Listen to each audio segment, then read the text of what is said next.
press 1. To hear important instructions, press 2.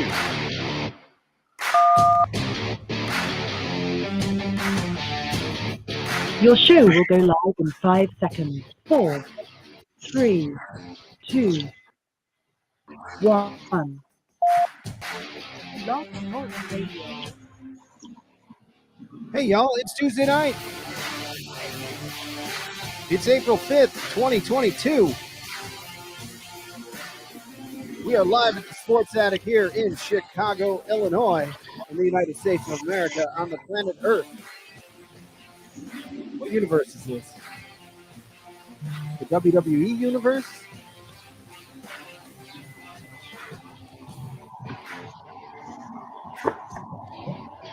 It's been a few weeks since we've been on. If you're watching us, we appreciate seeing you there on Facebook Live, on YouTube, on Twitter, and of course, hello, what's up, Twitch folks? It's been a couple minutes. And as always, we appreciate you listening live on Blog Talk Radio and catching us wherever you get your podcasts. You've had it yourself on live at the Sports Attic. My name's Clark Lawrenson, at Clark in Chicago on Twitter. The show is at Larcher Lawrenson on Twitter. Now I'm going to hand it over to my longtime comedy accident partner. That's a comedy group. It's not just accidents that we always make. It's a group that we are longtime members of. This is my partner, the one and only Alfred Ferdinand Larcher the Third. Well, you can find me on Twitter at Larcher Than Life. You know, Clark's got to get all his plugs in. I was gonna. There's 20 fucking minutes of plugs here. Now that's over with. We get to the show. Did you hear the pause where I paused? Hello and welcome from planet Earth in the 606 region of the 1952. I mean, what is this? So I'm like doing a show with Tom Snyder over here. 60641. Is that right? Are you 4-1 over there? Hey, look, we might be 14 points down at halftime here, 14 days from a show, but this is halftime, and we're ready for the comeback. So prepare yourself for the most spectacular, the most wonderful program on the web. Well, we've had. Is it still the web? Does that mean it's been 20 days since we've done a show, or is it 21 days? Like we missed 2 weeks. I don't know how math works with that. But it means we should have 20 days to have prepared a fantastic show for everybody here. So here we go. It's the most stupendous program. We're gonna go Halloween with the most spooktacular show yet. We may. I mean, the night's early. It is. So you went to let's see what has happened. You went to spring training, and I went to Mesa on a family vacation. What did you take away from that? Was there anything exciting? We really enjoyed the one of the final 3 remaining Oregon pizza places in the country. Nursing home. You guys went to the nursing home. Man, we brought the age down. I mean, there were some kids around. Don't get me wrong. They do a couple songs, but it's fantastic, Al. Somebody's out there playing an organ. He gets spun up coming out of the stage. It's a heck of a spectacle. And then he's playing it, and all of a sudden, then he's playing a drum that's 20 feet away from him on a wall that's 20 feet high.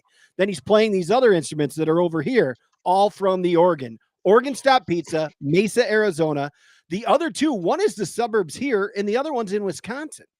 So the guy drops K, gets all spun up, and then he plays a bunch of instruments. You can find that on any L station in Chicago, really. Yeah, you go down underground, the blue line there. There's always people all spun up playing instruments. Nothing special. I'm really not sure why we went all the way out to Mesa for that, but that was a blast. My kids set off the alarm of this house that my in-laws were renting while my in-laws were visiting Lauren's grandma, so my father-in-law's mom, who had Lauren's always causing drama. Yeah, well, they put an iPad on the wall, Al. It's an iPad. What's an almost 5-year-old kid gonna do? What's play Frozen on it? She's gonna go play she's gonna go try to. Well, she heard the door make a sound and she saw that thing light up. So she saw an X. She goes, "I went and hit the X, Daddy. I went to go turn it off." I was like, "Hey, you did. I would have done the same thing. Like, I get it. I understand." You didn't get mad at her? No, we were frustrated. Oh, let me tell you this. Then, like, it said you have 1 minute to exit the building. We're like, well, we need to disarm this. and we weren't ready to walk out at the time. Exactly. We were getting ready to leave, but we couldn't have made it. And then I got it to pause for like 9 seconds while it was letting me think. And then it started to count down again. And I looked at everybody and I said, don't move. Nobody moved for roughly 10 seconds. Whoa. And then Vera opens up the front door with one hand. Woo. Vera, the 3-year-old. It was amazing. It was amazing. You guys are playing over there. Yep. That was the day we went to the baseball game, I believe. I'm not sure. It all got in. The baseball game. End of the trip, just 3/4 of us were very sick. We made it home. Let's just say that. Well, I think you handled that situation well, so we're going to add a couple beads to the positivity jar. Oh, we have the positivity jar? Hey, we do. We got the show positivity jar. It's ready to go here. Hey, Chris is out there watching. How you doing, sir? It is. We are back. We are officially back. Oh, the cat hates the positivity jar. Sorry, honey. Gather. How many do I get there? Because I certainly don't throw that many in for Hazel. Well, I mean, we're just starting. You know, it's just the beginning. It's a big jar, and we'll be taking positivity beads out as the show progresses. I'm sure. So everybody got sick, and I thought you were faking it. I thought you were putting on a whole show on Twitter because you might miss some work or something, and you were prepping everybody with your phony tweets about being sick. I appreciate you there. I mean, that's a solid move from somebody who is, but I wish that was the case. Like it was. I don't remember what we packed to come home. It was just an insane thing. To rebook a flight, we definitely looked into it. To rebook a flight, it would have cost us half of our damn house. It was unreal. So anyway, we made it home. It was all good, but I think we're burying the lead on before that. So since the last time we did a show, you and I have been out to the Allstate Arena. We jumped in a limousine. Hello, Greg. Uh-oh, who's this? Hi, I am calling from the Ukraine. My name is Brad. I'm calling from Ukraine. I heard that you had to you set off alarm and everybody got sick on your vacation to Arizona where they play the organ music. And we just want you to know here in the Ukraine we are holding a candlelight vigil. For all your pain and suffering you are going through. It is we feel it very much. You almost had to pay half a house to get your family to fly back. Well, we lost half a house. So, but we are still managing as we wait for food and supplies here to listen to the program. And we are all in solidarity with the Lawrence family. I understand you took a limousine to your little trip. I appreciate this so much. Did the limousine driver drive very fast? We took a limousine. Yeah, the limousine driver didn't drive nearly as fast as a few nights earlier. A bunch of friends and I, Al, who I don't know where he went, but he co-hosts the show with me. He must have stepped aside there. You might be able to see his picture on the screen. He was with us, and the limousine driver took us to Allstate Arena, a ride that's normally about 35 minutes. What kind of limousine driver was he? Was he a Russian? He was a Russian limousine driver. He was. Oh, you take a Russian limousine to your little musical festival. Well, we are suffering here in the Ukraine. I feel very bad for you. He did wait until we got to the Allstate Arena before he insulted all of us, which was impressive. But he drives too fast. He must. I couldn't see out the limo, and I don't know if my buddy Al could. And but I couldn't tell if we were on the shoulder or if we were even on roads at that point. I wasn't sure how we got there. I don't know. But yes. Well, you and your problems getting too fast to your concert. You show up at your concert very early. It is very sad. Meanwhile, Russia is driving me out of my country. It does not seem fair, but you know what? I pray for you. We hold candlelight visual. Al, if you are there, add more beads to his positivity jar. All right, buddy. Thank you. We appreciate the call. We are gonna indeed add more positivity beads to your. Twice in the last week, I've had to go get a tire plug in the tire. Got a Ukrainian tire shop over here. Went today. They're flying a nice flag over there. Al. Yeah. Where'd you get that? How'd you get a line in from the Ukraine? From you? Oh, they called in. I'm still manning the old blog talk system over here. So I was Lou wasn't available, so we went with Dmitry from the Ukraine. And no Lou waiting over here, who doesn't really like wrestling, but now he covers it. Oh, I'd love to get a Lou call today. Just we need more Lou. Yeah, so we did. We went. We saw Reba McEntire. That was exciting. Did we see wrestling? Did you say that? I don't remember. No, It was just Reba McEntire. Yeah, we got wrestling coming up. I don't think we'll be taking a limo to that one. But Really? We're heading out to the suburbs to Villa Park, right? Yeah. I was thinking we do the limo out there. And okay, let's look up a limo. I'm in. Right. We better book it now because let me tell you, I messed up the last time and I got a quote. And when I called back 2 weeks later, they're like, oh no, the demand has gone up and whoop, price raised. It was, Wow. How much does a limo run these days? To the airport the other morning, it's funny on a Monday morning or Tuesday morning, it was only about $130. That was without tip. Really? $130 to go to the airport. And then we had a neighbor pick us up, and parking at the airport, Al, was going to run about $130. So it was kind of a toss up. Like ended up being a good deal. And the guy didn't want to drive 30 miles out of the way to go pick up the other limo. So he gave us this 21 seat, like 20 for the kids and I, like you and I think we were in like a 10 seater or something. Okay, back on the line. Did you say it was a 20 seater? You forgot to put the screen down. Yeah, I did. Oh man, that's a hardship, buddy. Hey, you are watching us on many different places tonight. All the thousands upon thousands of people watching on Twitch and YouTube Live and Twitter and Facebook Live. Thank you so much for watching us there. And on Blog Talk Radio, you can give us a call at 760-454-8834. Leave a comment wherever you're watching to join in on the conversation. If you're listening later, shoot us a text. Exciting news today. Tiger Woods looks like he's going to be returning. He's going to go for another jacket. He's going to go for a 6th jacket. I only have 1 jacket, so that's impressive. What color is your jacket? It's like a tan. Yeah, it's a grayish blue. And then I have a leather jacket. I guess I got a couple jackets. Yeah. I've been hearing none of them from golf though.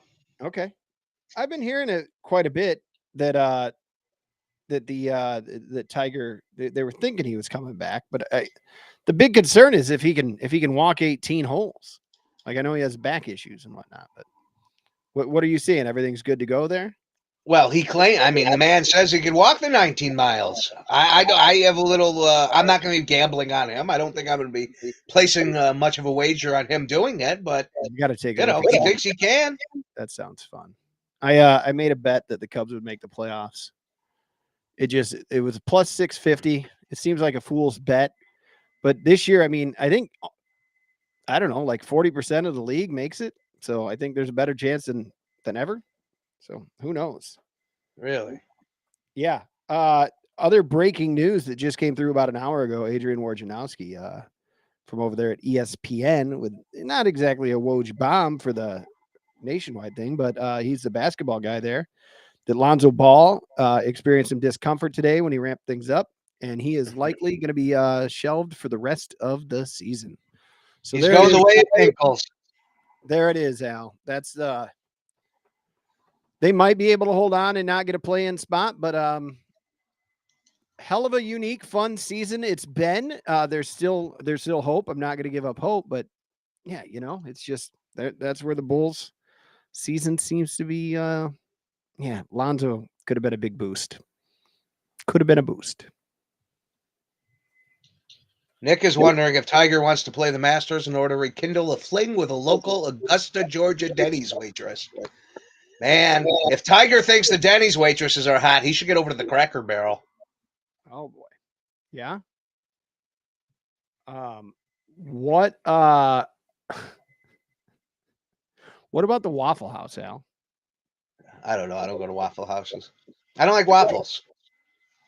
I was at a diner the other day and I thought about you and how you have a stance against pancake themed breakfast diners. Yeah. I'm not big on the pastries in the morning. It's a pancake's not a pastry. It's a pastry. It's not a pastry. It's a pastry. It's a freaking. It's a little cake. It's a mini cake. It's a pancake. What's the other word, Clark? Will you do a I don't pancake? No, but come on. It's cake. What's the second word? Cake. Cake. It's cake. But like, I don't know. I don't think of that as a pastry. Come on. Do you eat donuts in the morning? Not a fan. What's a good time for a donut? Well, your morning is my night, so I don't know exactly what we're talking about here.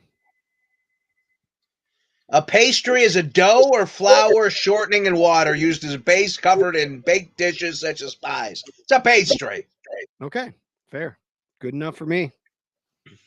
That is good enough for me. Yeah, no, eggs, bacon, hash brown, some toast. That's all you need. You get fancy with the eggs. Maybe, you can make one of those eggs Benedict or something. You use your toast, involve it in the meal. You can do that. You can use the eggs any way you want, any style you want, but that's what the breakfast is. That's what it should be. If they make me president, that's one of the things. If this Biden wants my vote, he's going to make that the official breakfast of America. Eggs are. That'll be perfect. Eggs, bacon, hash browns, and toast. Any variety, any combo within. Mm-hmm. We drove a gigantic ass truck while we were in Arizona. What happened to the Corvette? The convertible. The convertible. Larcher, the convertible didn't work out, man. Monday. So I'm picking it up using the app, the Turo app. It's like Airbnb for cars, right? Like anybody could do it. Yeah. It appears to me that a lot of guys who work at dealerships do it, because that's what the guy I ended up renting from did. But he hit me up on Monday and they canceled our convertible. We were going to get a convertible for the kids, let them ride in that for a few days. We had that rented while we were there in Arizona. Lauren wasn't big at first on renting a car because, her parents got a car. Her grandma has a car. Yeah. And my thing was, well, we're adults. Like, I really enjoy your parents, but we need freedom. We need to be able to get away. Yeah. So glass was broken in the car and the guy had to cancel. So then by the time when I first booked that car, spring training hadn't been a thing. There were plenty of cars available. Wait. What do you mean glass is broken in the car? The top of it, like its top has glass in the roof. It's actual glass. And whoever had it before on Sunday or whatever broke the glass. Yeah. Well, I hope they gave you some kind of severance from the deal. They canceled it and let me keep the money that I had. So then in the Turo app, I go and I look around, and there isn't many cars around on 2 days' notice. Once spring training had been announced and everything on top of it, and there were only about 5 different things. So I wanted to get something that we couldn't have. So they did it. What that app does is a good job of, they don't tell you that your money's refunded. They tell you what this new car costs, and then they take out the money that you've already paid. And then, you only have to pay so much more to get this car. They're pretty smart to do that. Anyway, we didn't pay much. We paid like another $20. Got a big ass truck, something I can't park that around here. So I got a Dodge Ram, with a Dodge Ram of 1500 with 35-inch tires with a 4-inch lift kit on it. It was fucking amazing. We're taller than every other truck around. Taller than my father-in-law's truck. We're driving and Lauren's like, I never thought my dad's truck was small. And I'm like, that's fucking right. What's up? Hey, Clark, it is Stash again. I understand you have very large truck. Bigger than your father-in-law's on your vacation. Yeah. Gas wasn't any cheaper out there than here in the city. I'll tell you that. It wasn't. Oh, hell.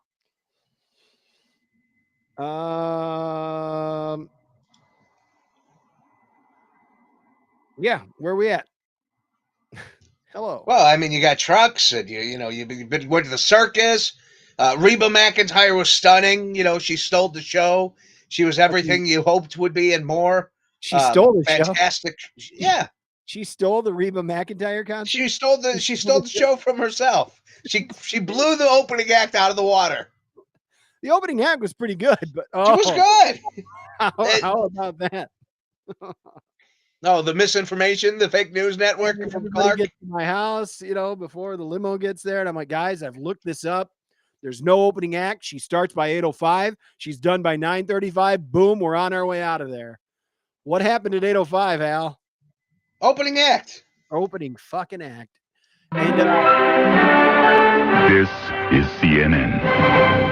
Clark the other News good thing Network. about that at Allstate Arena. Like we had gone back to stand back, and we could have found a seat up there, but we stood Yeah. in the back. We're next to a We bar. were in the rafters. Yeah, in the rafters, watching down. I was fine with that, And then somebody came by, had a bunch of tickets in their hand, and they said, "Do you want to get a little closer?" I'm like, what do you mean? She said, next to the stage right. And she had 7 tickets in a row. There were 7 of us, so we took the hike. And next thing you know, we were what? I don't know, 18th row, something like that, on the side, 17th row, 15th, somewhere in there. A lot of times she turned over and she sang right to me. Yeah, it was a wonderful experience. We got summoned down. That was the hookup. They heard Larcher was at the Rosemont Horizon, and they immediately knew it was a travesty that I was sitting at the very top of the arena, at the bar at the top of the place. So they brought us down. Great time. It was great seeing Reba. I haven't seen her in a while. It's been 30 years since I've seen her. So wow.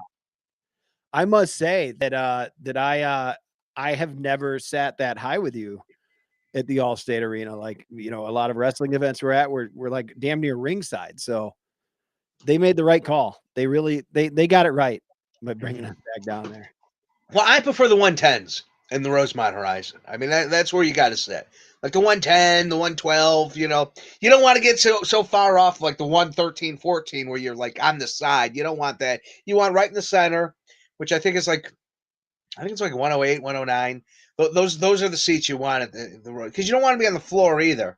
Because if you're too far on the floor back, we're going to a New Japan show in a couple weeks. New Japan's bringing their first show to Chicago, and very exciting. And I'm not sure the seats I got. I have no idea. I don't remember. I didn't even know I had 3 of them. I thought I had 2 of them. Yeah, I offered you one, and I looked at them, and I'm like, oh, I got 3. And because it's sold out, I can't look on the map to see where the tickets are. So I know what the tickets numbers are, but it makes no sense because it's at the Odeum in Villa Park, and who the hell knows what their seating is. So there's no map that tells you where they are. Do you right. Is there a row, a section? Yeah, we're like in the B.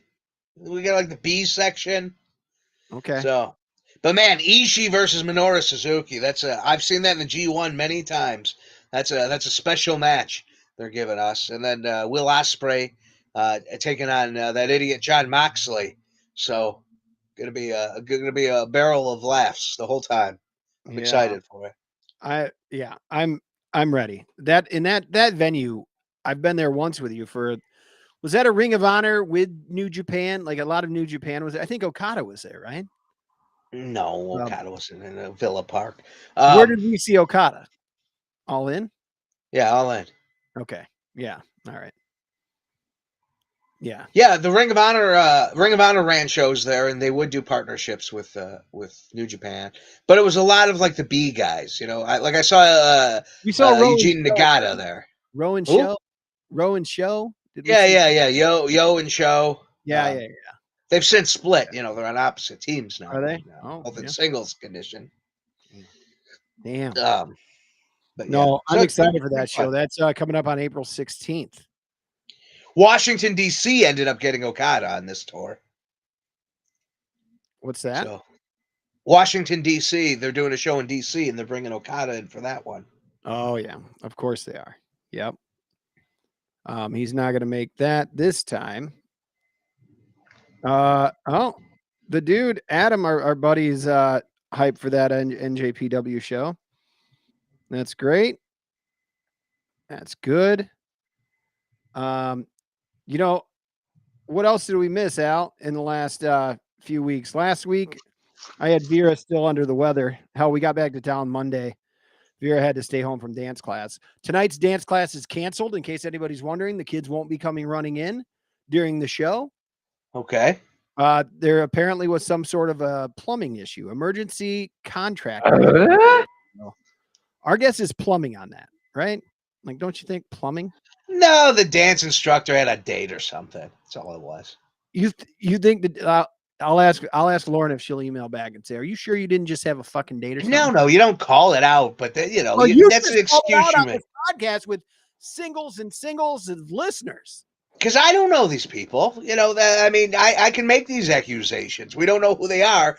But look, you know, you say something like, oh my God, the pipes broke. Nobody can argue with you, right? Hang on. My guy, the dude is flexing.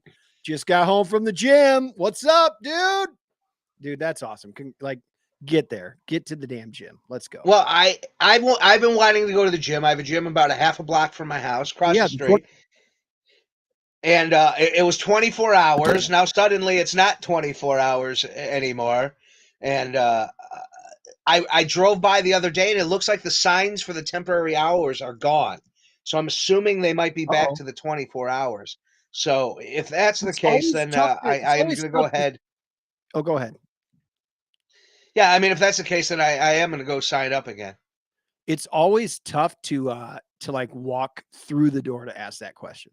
Like I've always had trouble. Like after the sign comes down, it's like, well, maybe I could just like look it up on the internet. But the internet, like the Google hours the last 2 years, you can't trust them for almost anywhere, right? No. Like because they tried changing them so much, like hours have changed and everything. So I don't know. Oh, hello, it's Vlad again. I understand Al's gym is not 24 hours anymore. Very sad. We are now going to light a candle for Al in his 24 hours. That's right. That's what I thought. I love this. What is your name again, sir? What's his name, Al? Do you remember? Oh, hey, who am I talking Hold on, about? let me put him back on the line here. Hello, am I back on line? This is Vlad.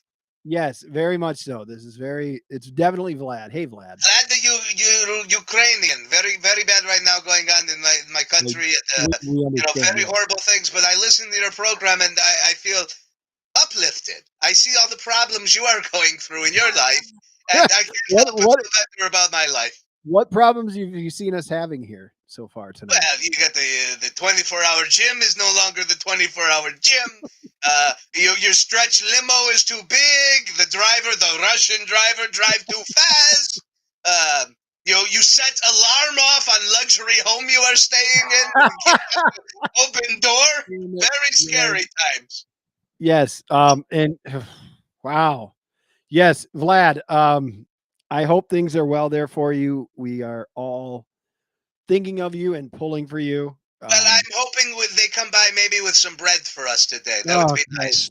Oh, Christ. Maybe we find home one day. I'm so but sorry. As long as your gym is still 24 hours, everything should be good. Oh yeah, poor Al. Bread guy is coming. Don't forget don't forget how. Oh, he left. Vlad's gone. All right. Well, the bread guy was coming, Clark. He had to go get his bread. Oh my gosh. It's always nice to have Vlad come in and let us know that maybe our problems aren't just they're not really problems. So thank you, Vlad. Is he just hanging out and he can just jump in whenever he wants? Well, he's staying on the line. It's hard to get the Restream studios in the Ukraine right now, but he has his phone, so he can just call in and listen. I keep him on hold on the Blog Talk on the number. The Blog Talk number to call, by the way, is 760. Hang on. Well, wait, I can't get it up quick enough for you. Wait, hang on. Let me say that again. I can't get it up quick enough for you. There it is. Heyo. Boing.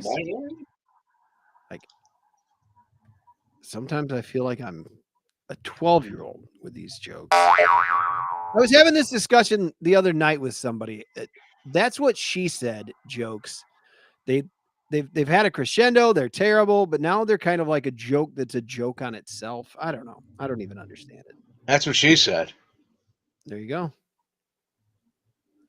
There it is. We're getting some love from the Twitchers, the alcoholics out there. Al, the first step's always the hardest. You can do it.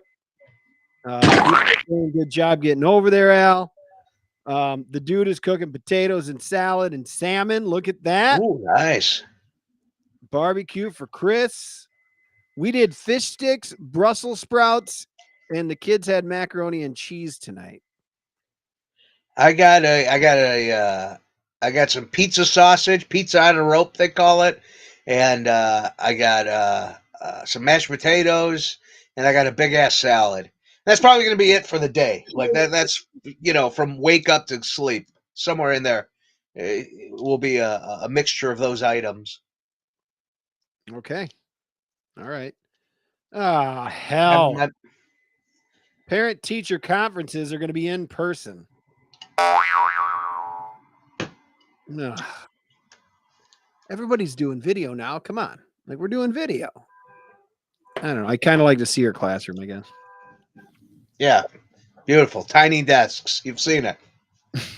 Great. I've already been in classrooms. I understand. Yeah, you spent years in those classrooms, Clark. There's no need to go back. Yeah, why are they doing that? Is crazy. They're in person. Nothing should be in person anymore unless it has to be. Conferences are in person unless you prefer a virtual. Well, you prefer virtual. But they're kind of like making you feel bad if you don't want to do virtual. They're like, well, most parents want to come and see what their kids are up to here. I bet you those teachers are like, God, I hope more people pick virtual than in person. They want to get out of there. I've been the dad at drop off at preschool where I'm like watching her walk in and like she goes and picks up her food off of in the morning, they grab breakfast off a table and then she walks into her classroom. Like, and then I was kind of looking in through the window, but I mean, even though I'm obviously a dad, that's still a little creepy to look into a preschool window, right? A little bit. I mean, I'm not looking at preschool windows. Uh-oh. I do kind of want to sit in a small chair. That's right.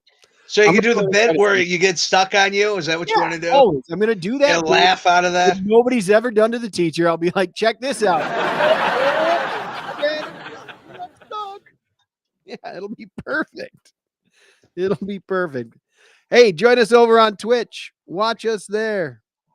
You should do like a Chubby Chase pratfall, and you should like trip over like 3 or 4 desks, knock a couple over, send pencils everywhere, and then be like, oh, I should have done this at home.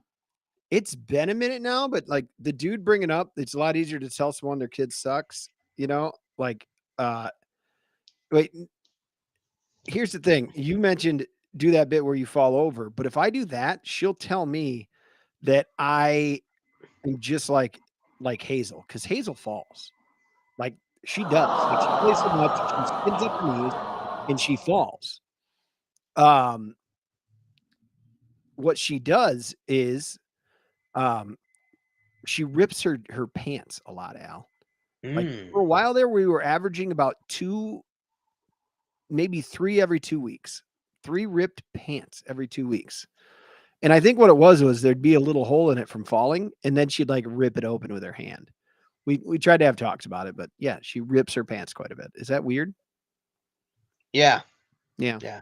I mean, I'd probably seek professional help. I think she falls a lot.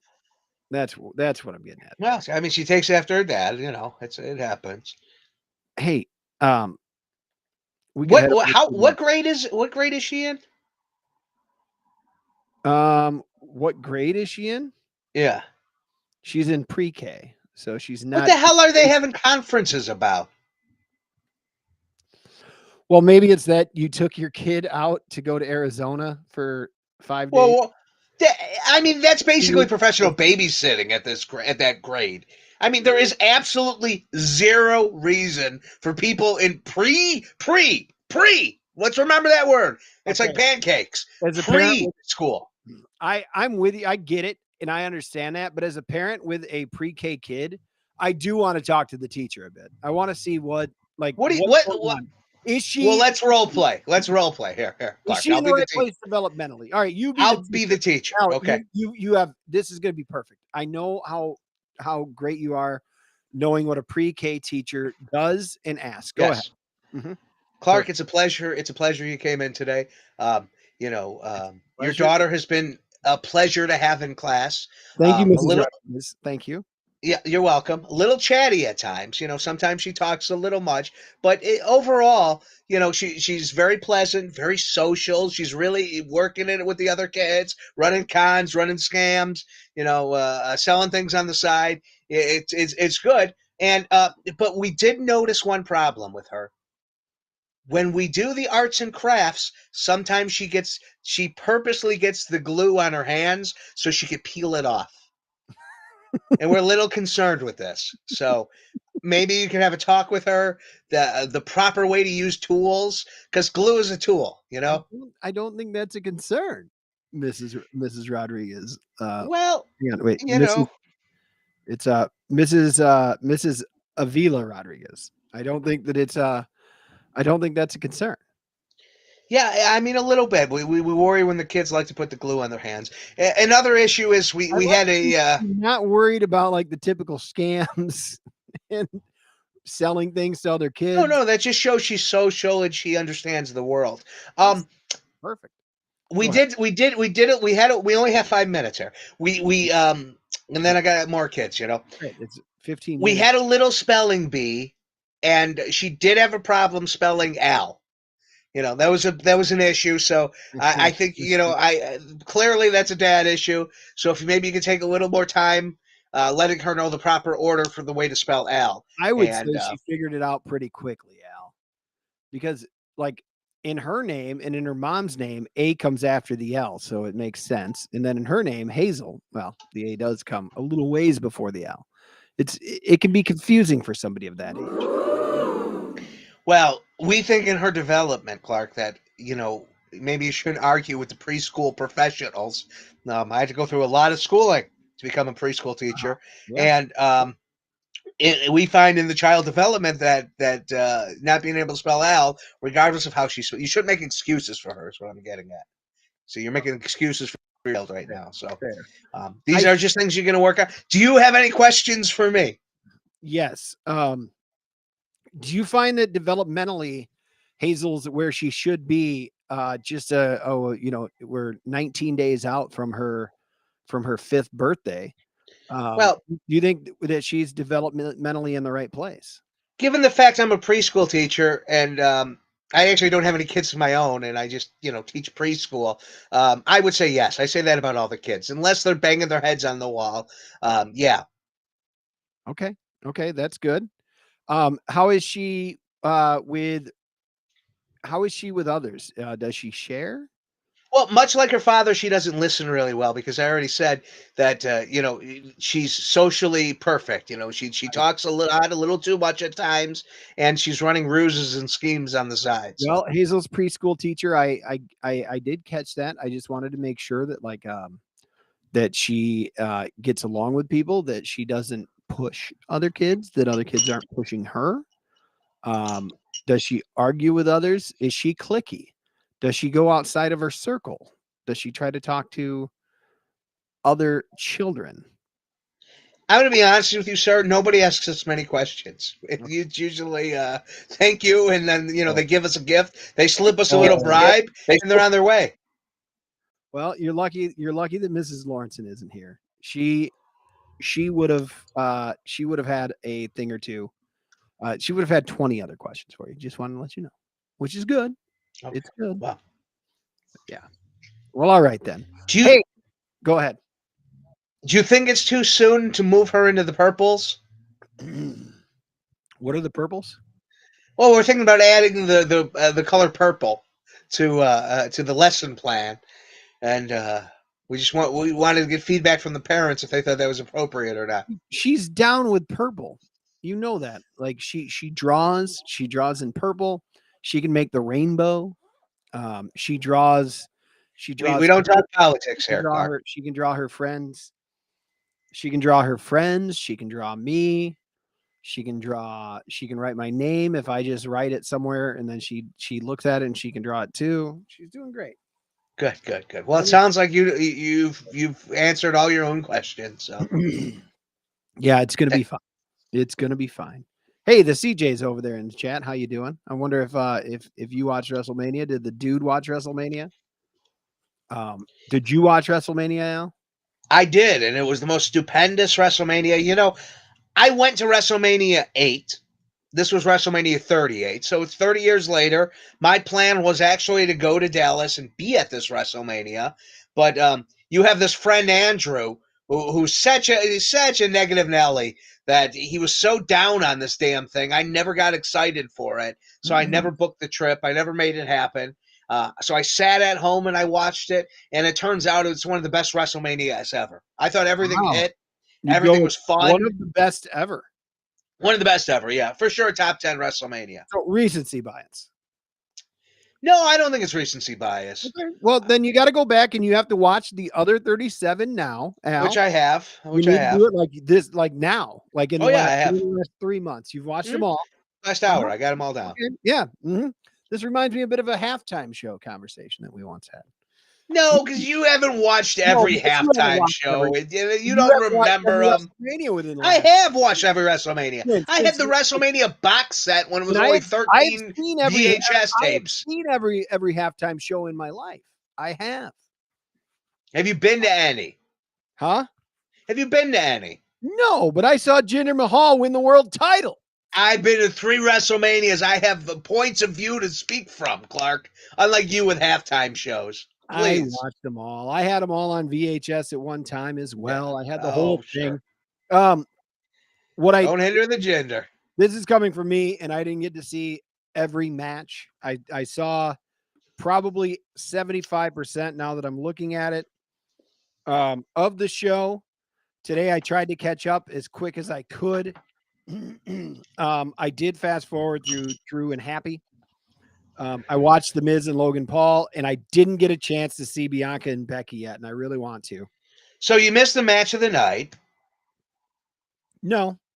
I mean, I did hear it was fantastic, but I mean, I would like to watch that. You're right, to compare it to what I consider the match of the night, but that's fine.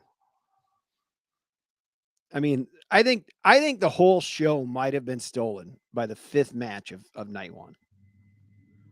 Oh, yeah, that's right. You're a big mark for McMahon's Mystery Man. Oh yeah, absolutely. Of yeah, course. Great entrance, fun match. I thought it was a little too long, 21 minutes.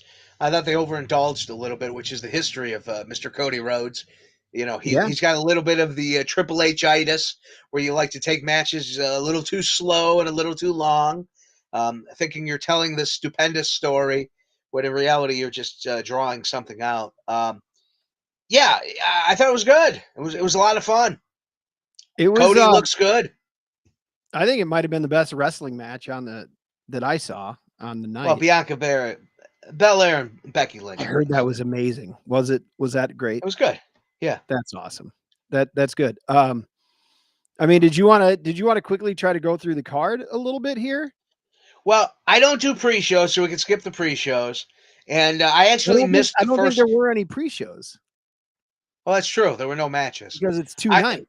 But because there were no pre-show matches, I skipped the first 2 matches of the card. No Happy, no Usos. Cool. Yeah, no. I understand Drew McIntyre whipped out a sword at some point and cut the ropes. I saw that while I was fast forwarding through. Yes. Yeah, I didn't even see that. So I got to work right as the Miz and Logan Paul match started, and I watched the card without sound. I did go back and I watched with sound Becky Lynch and Bianca Belair, Cody Rhodes, Seth Rollins, and the main event. I went back, obviously, and listened to those. But so there were some matches I just watched and didn't listen to the commentary. Logan Paul looked tremendous. He looked better than a lot of wrestlers. The guy obviously takes whatever he does very seriously.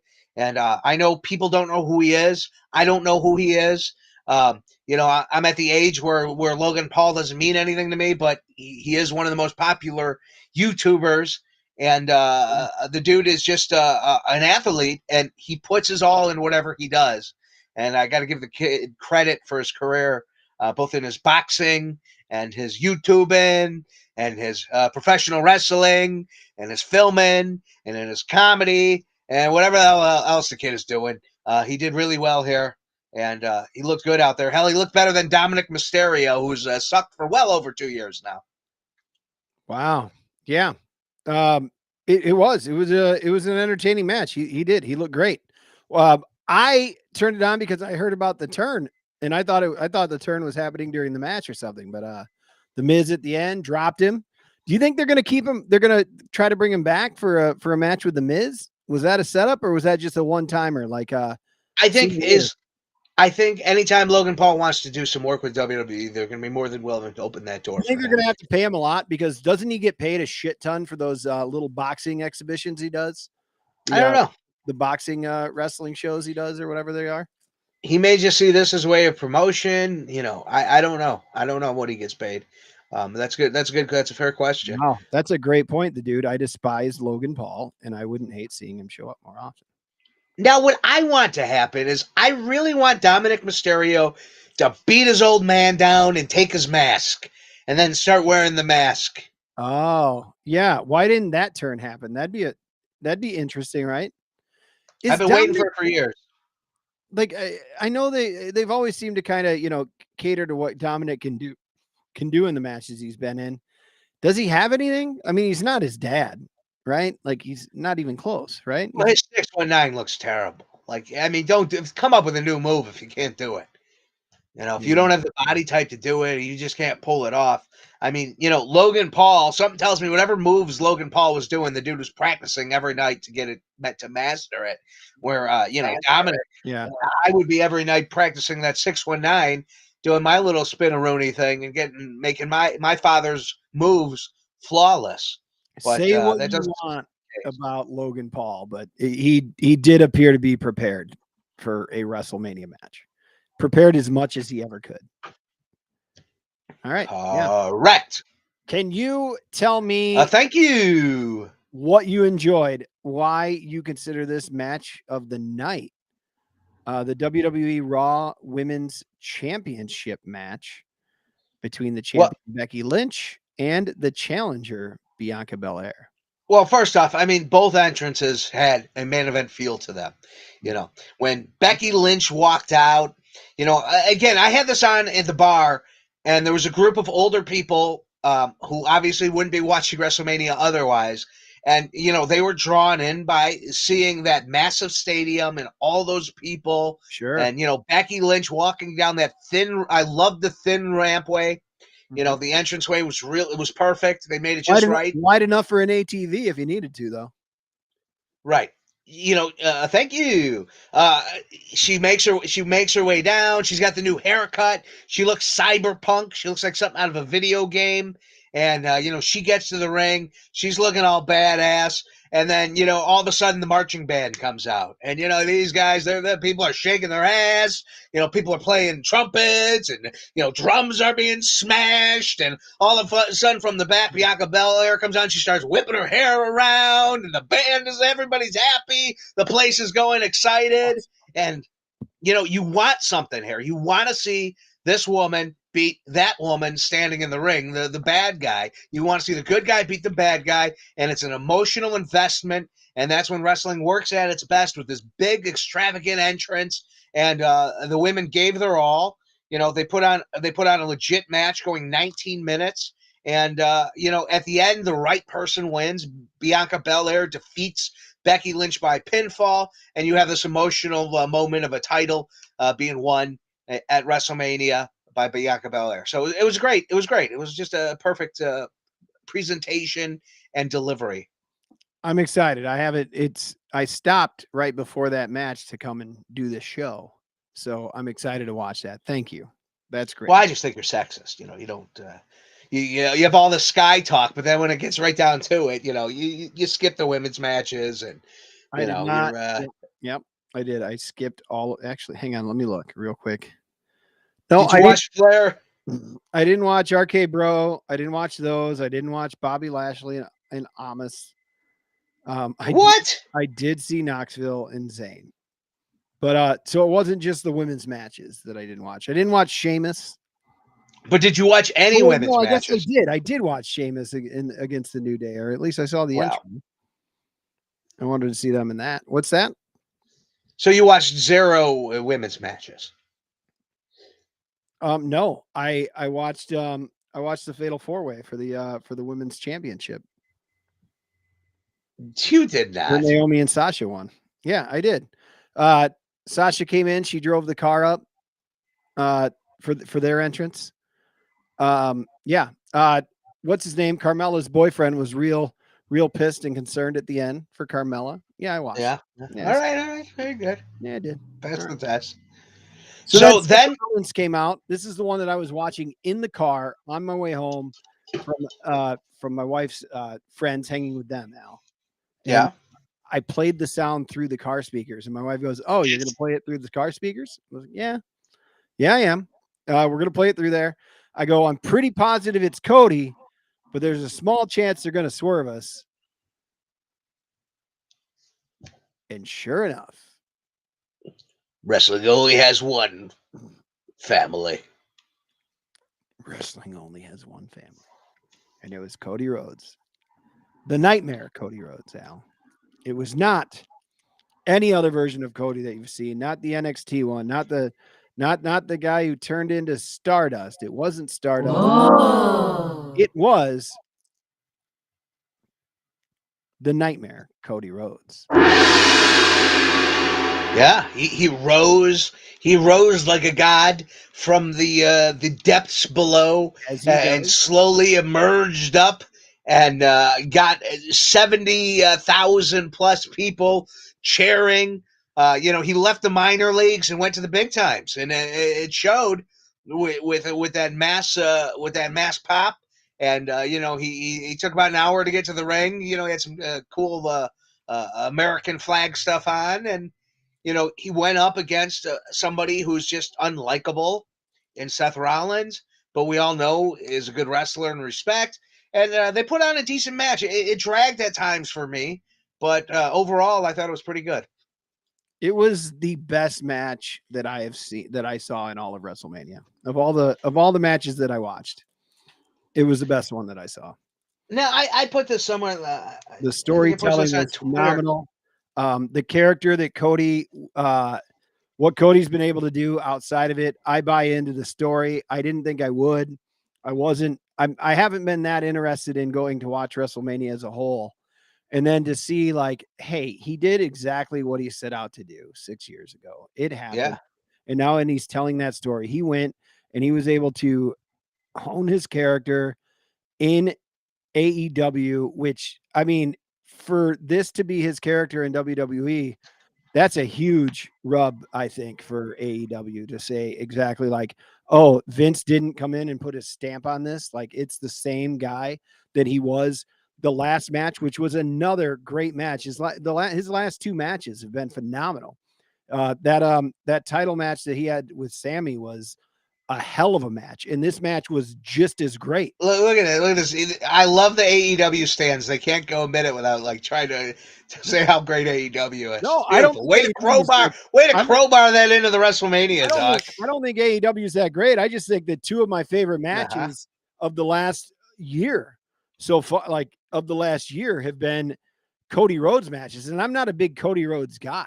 I really enjoyed that match for the TNT. You clearly are a Cody Rhodes guy. You love Cody Rhodes. I don't. I think this says a lot about what AEW has been able to do. I think that it also says a lot about how AEW and WWE probably, like, Jericho's appeared on WWE programming. Now Cody left to go sign this big contract with him. I don't think there's a big rivalry between them, actually. I think that they're just going to allow this all to happen. I think you're missing the big word. And I don't think Vince minds having AEW there. And I think he actually likes it because he knows that there's going to be more eyes on his product, and his product is as crisp and clean as it's always been, and it's as good as it's always been. And he's able to put that out there. I think he welcomes the competition because it's only making his product better and more eyes on it. I think you're missing the second part of the wrestling business, being that it's a business. And at the end of the day, he's, he doesn't want this. And he's going to do everything he can to stop it. I don't think that's a thing. I think that he knows that his product went completely stale when there was no I don't think he ever thought his product was stale. It may have been actually stale to you and I, but I don't think there was ever a point where he thought the product was stale. Which is probably the biggest problem. We didn't watch for over a decade. We didn't watch it for over a decade. Yeah, but there was also a point in our lives when we were in our 20s and wrestling wasn't cool, and we had things to do. There was only so many hours of drinking and fornicating and drugging in the day. So in comedy you had to be in there, and there just wasn't a lot of time for wrestling. I'll say I think Cody's return was actually a good thing for AEW. I think it was good. Okay. Yeah. It shows he was able to go there and create a character that was bigger than what Vince could ever have. So it's better than what Vince ever had in mind for him. Right, but it wasn't AEW's vision of Cody. It was Cody's vision of Cody. I mean, that's been clear that Cody has been crafting who he is and what he does this entire time. That's not Nick Well, and Khan. it sounds like Nick that's Khan probably allowed it to happen. Nick Khan allowed it to breathe. But Cody was Cody. I mean, Nick first, Khan works for WWE. well, the Dick Khan, whatever the Khan's, the Coke Khan, Yeah. Koki Khan. Yeah. Koki Khan allowed it to happen. If you remember, Cody's first big match was an AEW. Of the two matches you liked of his, it was All Out or All In, whatever the first one was we were at, Right. which wasn't a Khan production. That was a Cody production. Right. I agree. I agree. That's true. It's Cody's view. I do agree with that, and that was obviously some of the issues that they had and why it couldn't work out for them. But I'm very much looking forward to Cody Rhodes. He cut a pretty good promo Monday night yesterday. I thought it started strong, and then I got out of it. Of course, you're already out on this guy. I mentioned this on Twitter. Did you ever see the episode of Seinfeld? I know you're not a big Seinfeld guy, where Jerry's dating the girl with the shadows. Sometimes she looks pretty, sometimes she doesn't, but it depends on the lighting of where she's sitting. Yeah, the lighting thing. Mm-hmm. Yeah, well, that's how Cody is to me. I look at Cody and I'm like, this guy's a douchebag, and then I hear him talking in press conferences, and I'm like, there isn't a guy I hate more than this dude. And then, he'll go out and he'll have a great match, or he'll go point out that he's living his dream, or he's doing this, and I'll be like, I really like this guy. I think this guy's awesome. I'm a big Cody fan. And then a minute later, he does something. I'm like, this guy's a douchebag. I can't get behind him. So, I was listening to your guys, LaGreca and Bully Ray, and LaGreca said it. He's working on, and WrestleMania was a big step in him erasing the polka dots that Dusty had to wear. Yeah. And that was what his promo was all about. And then that was what his promo was about last night.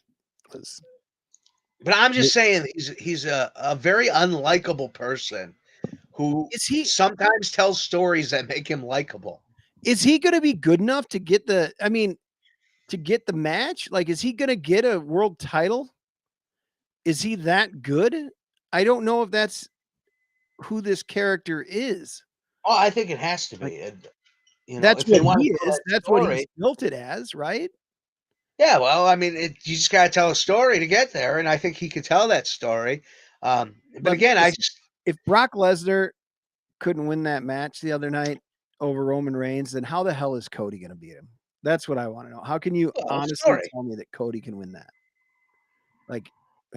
He's got everything goes right. It's just one of those times. Somebody's going to have to beat Lesnar. I mean, Lesnar doesn't stay on, or I'm sorry, Roman doesn't stay undefeated forever. I mean, it's going to happen. And I don't know. I don't know if Cody can hold the fans and keep them from booing him. That's going to be the biggest part. Right. It's going to be Cody versus the ability to not become a heel by his national douchebaggery. Because you can wear that out. They're in the minor leagues, as you call it. He wore out his welcome real quick. He did, and I was done with him. I found it to be the most interesting thing on the AEW show, that I would keep tuning in because I wanted to see what would happen, as the fans would boo him, to see if he would change, if he was playing them or what the case was. But in the end, it turns out he's just really that self-involved with himself that he, just doesn't quite fit the mold. So how is the champion Charlotte, along with the challenger Ronda Rousey, for the SmackDown Women's Championship? It was okay. Yeah, it was. I mean, it was there. It was all right. I'm not a big Charlotte Flair fan. Some argue, I mean, she's the best female wrestler out there, and I just don't see it. I see her work as sloppy, and her matches go 18 and a half minutes for Ronda Rousey, who's an MMA fighter. I mean, think Brock Lesnar in a female division, and Charlotte Flair, who's a big, powerful woman. It doesn't need to be 18 and a half minutes. That's excessive. If they could have told a story in, say, 9 minutes or 12 minutes, it might have been tighter and it might have been a better told story and it might have been a better match. But I mean, they went 18 minutes with this, and I guess they were trying to give him a WWE main event because the final match was going to be, you didn't know what you were going to get. Wasn't a match. Nostalgia. So, yeah, I mean, it was okay. It was there. Like, I can't say it was a bad match because it wasn't. I can't say it was a good match. As the dude says, it was a meh match. It was a match. Yeah. Well, all right then. I'm gonna watch that when looking at the card here. I'm the next two matches that I watch will be Bianca Belair and Becky Lynch, and then Charlotte Flair and Ronda, because those I haven't seen. And then I tried to I watched parts of the Owens and Stone Cold thing, and I'm like, well, all right, this is gonna be a match. It's gonna be a match now. And then you were so hoping it wasn't going to be a match. I could tell. You were on the I hope they don't have a match and I want to prove Al wrong. No, Al, my thing about that was I mean, when the first promo that I saw about it was when Stone Cold came riding down, they released that on a Tuesday morning or something. I don't even know. And I'm like, oh, let's watch this. And there's Stone Cold riding down in one of those, Polarises or whatever the hell you call them, and comes to a stop and jumps out. And he goes, I'm going to show up and we're going to have a chat, and call it a brawl, call it this. And I'm like, what are they doing? They're having a podcast. I honestly didn't know what it was. And I don't know. Did you think I was tearing on it? I just didn't know. I thought it was going to be a fucking podcast off. I didn't know what. I thought it was like a few years ago when Hogan and The Rock and Stone Cold were all in the ring at the same time. I thought it was like that. Let's bring the old guy back in. I didn't think he was getting ready to throw fisticuffs like what he did. But then again, I wasn't paying as much attention. Apparently, you knew more than I did about it. That was all. All right. Well, maybe I took it wrong. I felt like you were doubting because your sources were saying it wasn't going to be a match.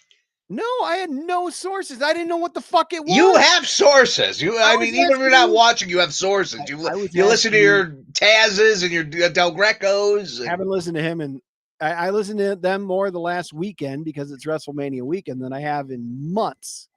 So, well, it turned out it was a match. And it was a great match. I watched the package introducing it, and Owens has been calling him out for months, right? Yes. He's been calling him out long before that. He started tearing on Texas. He's tearing on him. And I know that Owens has had great respect from him from years ago. And I think he's been trying to do this for quite a few years, right? Well, no, Steve Austin hasn't wanted to wrestle. He's been happy just being retired. Owens, why did Stone Cold come back? Well, I think money. I think Texas, and I think he believed with Kevin Owens. I think he trusted Kevin Owens could give him what he needed to get, and I think everyone delivered in that aspect. It says a lot about Kevin Owens, and what somebody like Steve Austin thinks of him. He's a guy who doesn't have the looks to be the centerpiece of a wrestling show. But yet, here he is in the main event of WrestleMania with Stone Cold Steve Austin and a no-holds-barred match. And it was tremendous. It was good. It was nostalgic. Stone Cold, when I first, the first couple minutes of the match, I'm like, wow, Steve Austin is in slow motion. This is going to suck. But, it got there. It got there. It got there good. You think kind of the rust came off? He kind of stretched out a little bit, got a little loose. Yeah. Yeah. Shirt never came off. I noticed that. Well, good that as a 42-year-old man myself, I wouldn't wrestle without a shirt. Owen's shirt didn't come off. I don't know if you noticed that either. Well, yeah. There's a reason Owen's shirt didn't come off. Is it? But I was surprised Stone Cold's shirt didn't come off, though. I thought there'd be a moment where he finally would tear the shirt off and, would get a pop. Because, how bad could it be? Ric Flair used to wrestle with those man titties, when he was in his 60s. So he looked like he was having a hell of a lot of fun at the end of that thing. He did. Yeah, he did. Owens, so many, I'm with you on that, Al. And I think, forgive me if I'm wrong here, but Kevin Owens did a really great job. did a really great job of having him there, like putting him over through it, right? Like help Yeah.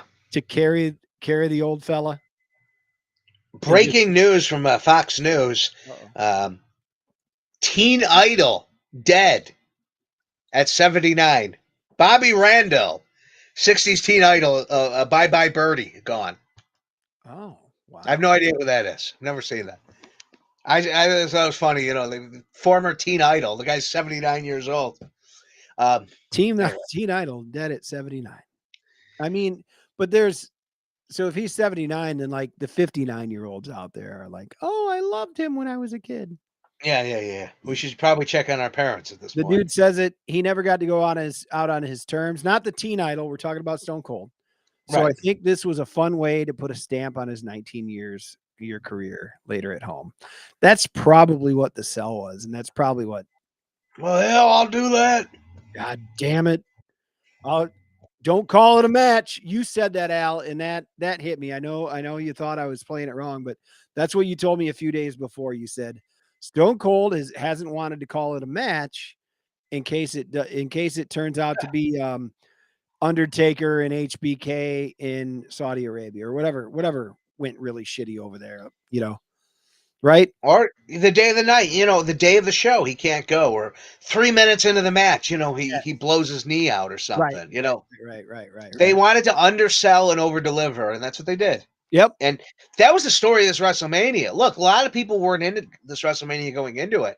Yeah. A week prior, somebody said, I think our buddy Andrew said, it doesn't feel like WrestleMania week. And I'm like, it doesn't. And I said, I think this is going to be one of the better WrestleManias. And of course, I was proven right. You said it. Yeah. They undersold and over-delivered. And it was great. I mean, and that was just night one. I mean, there was a buzz. Finally, there was a buzz after night one that, wow, WrestleMania might be something special this year. Do you think he drank too many beers at the end? Is that too many beer celebration or just the right amount? Just the right amount. You can never have too many beer celebrations.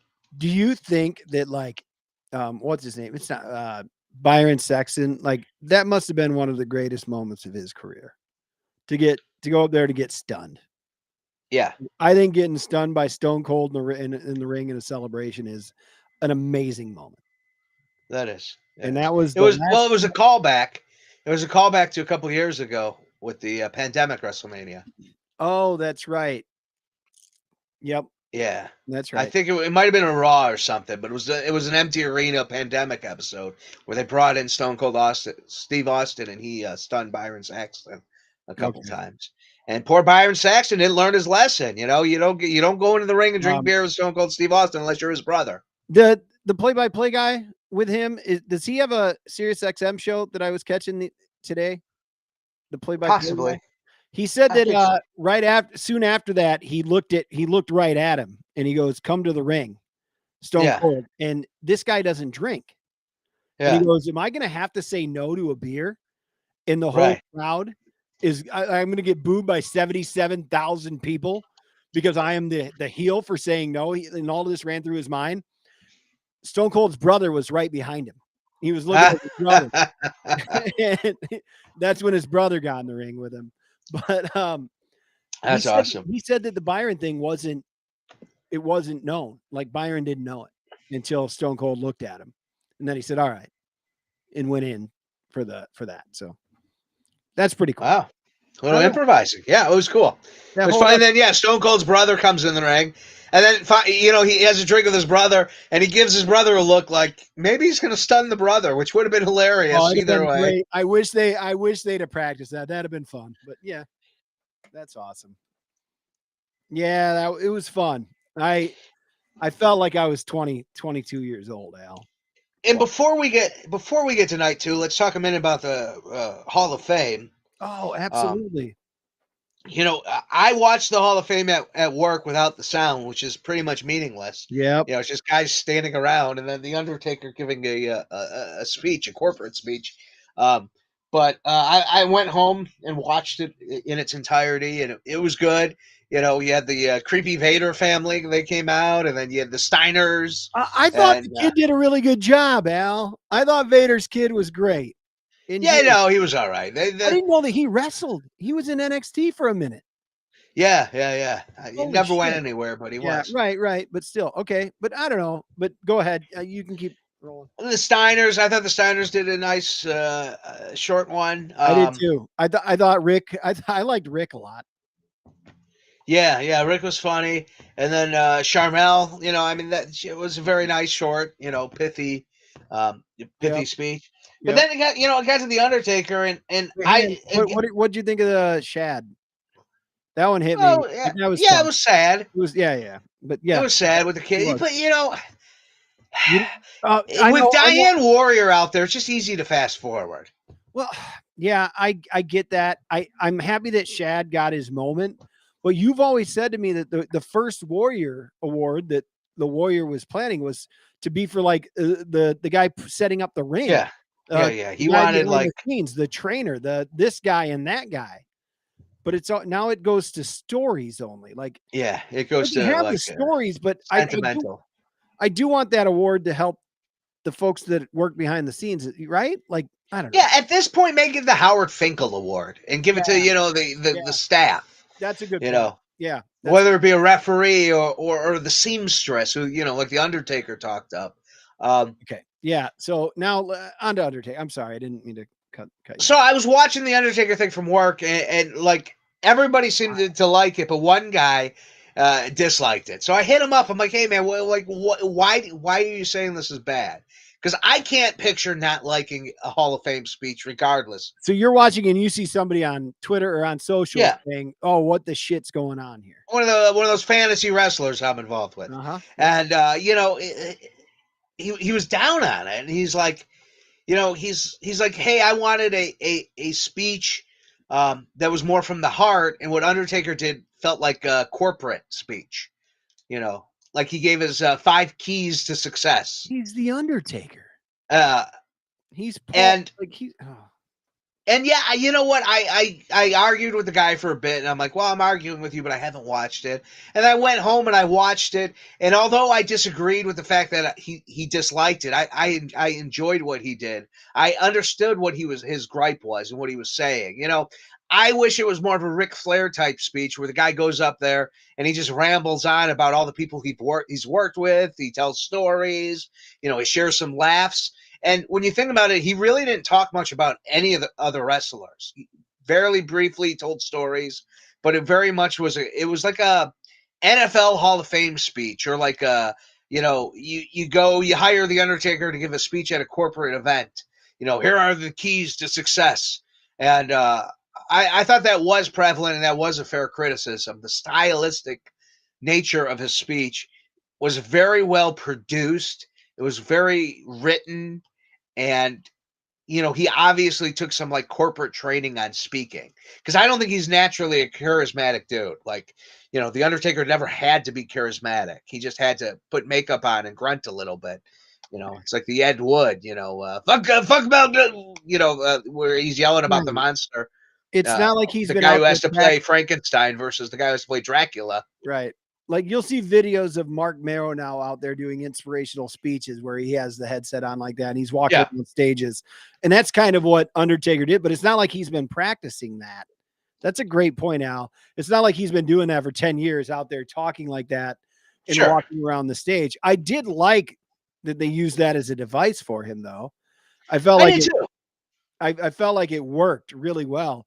And the fact that he had that on, like you heard him and Vince say, "I love you" to each other, Like I thought that was a cool addition to that. I was in on it. I get what you're saying with the corporate speak and what have you, but I mean, that's who Mark Calloway is. That's what the Undertaker is. Like he always worked hard for that company to do that, to be the best that he could be at all times. I don't know. And that's how I felt about it. Like, this is what he wanted to do. Mm-hmm. And I thought he delivered in what he wanted to do. And sure, I would have liked a lot more backstage stories and, stuff from the road. Mick Foley's daughter posted that, she was upset that Mick Foley didn't get mentioned, which is, again, that's fair criticism. But then again, he didn't really mention a lot of dudes, just, his Bone Skull crew. And he didn't really tell any stories about wrestling. It was more about, his family and his journey as a professional wrestler. Does he have a toddler, like a kid that's 1 or under? Is that who he pointed out? Yeah. Wow, they have a kid that, wow, that's amazing. Whew. I get tired as the dad of a 3-year-old at 42. Let me just tell you that. Yeah. Whew, big man. Whew, that's awesome. I thought it was fantastic, Al. And then Taker being Taker left that door open just a tad, didn't he? Oh, yeah. Didn't he? He did. What did he say? And Never say never. Never say never. Yeah, that was awesome. Which is a perfect segue because night 2 of WrestleMania starts with Triple H coming to the ring and leaving his boots in the ring. Long-standing tradition in wrestling symbolizing retirement. So, that's how night 2 kicks off. Well, and I texted you when I started watching it, and because it was later, and I go, "Is Triple H coming out here to unretire?" Yeah. Like, no, it's the opposite. Like, this is it. Which is a shame because, man, there's so much pre-built in for a Cody Triple H WrestleMania match next year.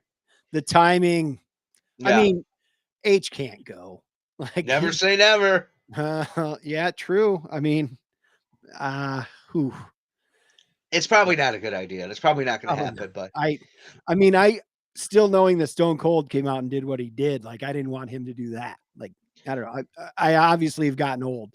If I was 20, I'd be like, get your ass out there. Let's go. Yeah. Are you over that? Because you argued with me for like 2 days on that too. What? On what?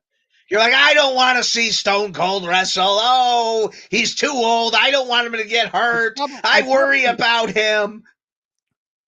Calmer than you are. I probably texted it twice, Steve. Oh, no, there was like a whole chain. There was a whole chain. A whole chain. I had to let it go. That was when I had to stop or it would have kept going.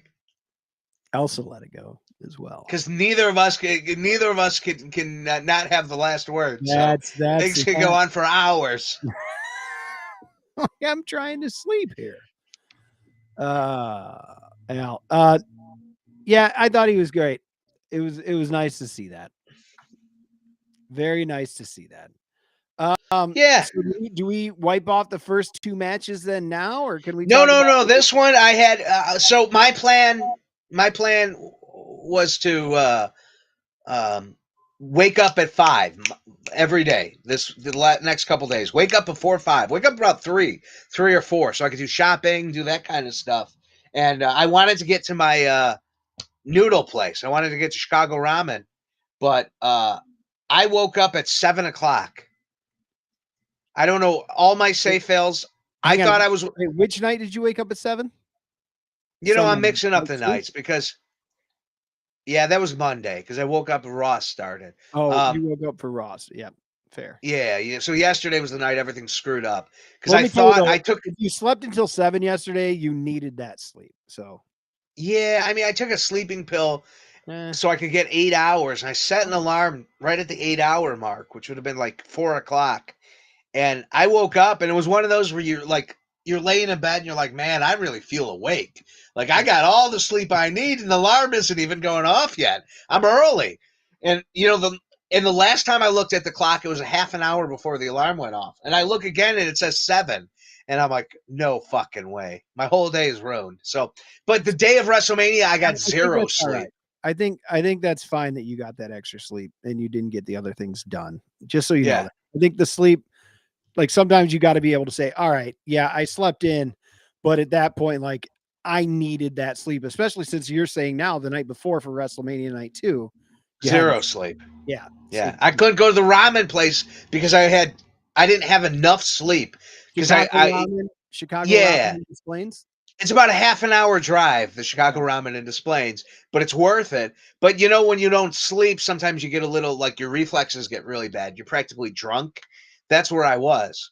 So I'm like, I can't drive all the way to Des Plaines, so I'll go to my Cuban place. But the problem with the Cuban place is they treat it like you're actually in Cuba, and it takes an hour and a half to get your bill. So everybody was complaining, and like it wasn't the waitress's fault. There was one person working a lunch shift at 11 o'clock. Now you're supposed to get a free sangria after 1 o'clock, and I ordered a sangria. I had a full sangria, and I was ready. The clock passed the hour, and I'm like, well, let me get my free sangria. I couldn't flag her down. So I had a Cuban sandwich, and I had a sangria, and then I got the hell out of there. That's their thing on the free sangria. They just don't come back to you. Right. They only they have one lady working, and she can't get around to it. Let me tell you, I used to work for somebody who was big on things like these.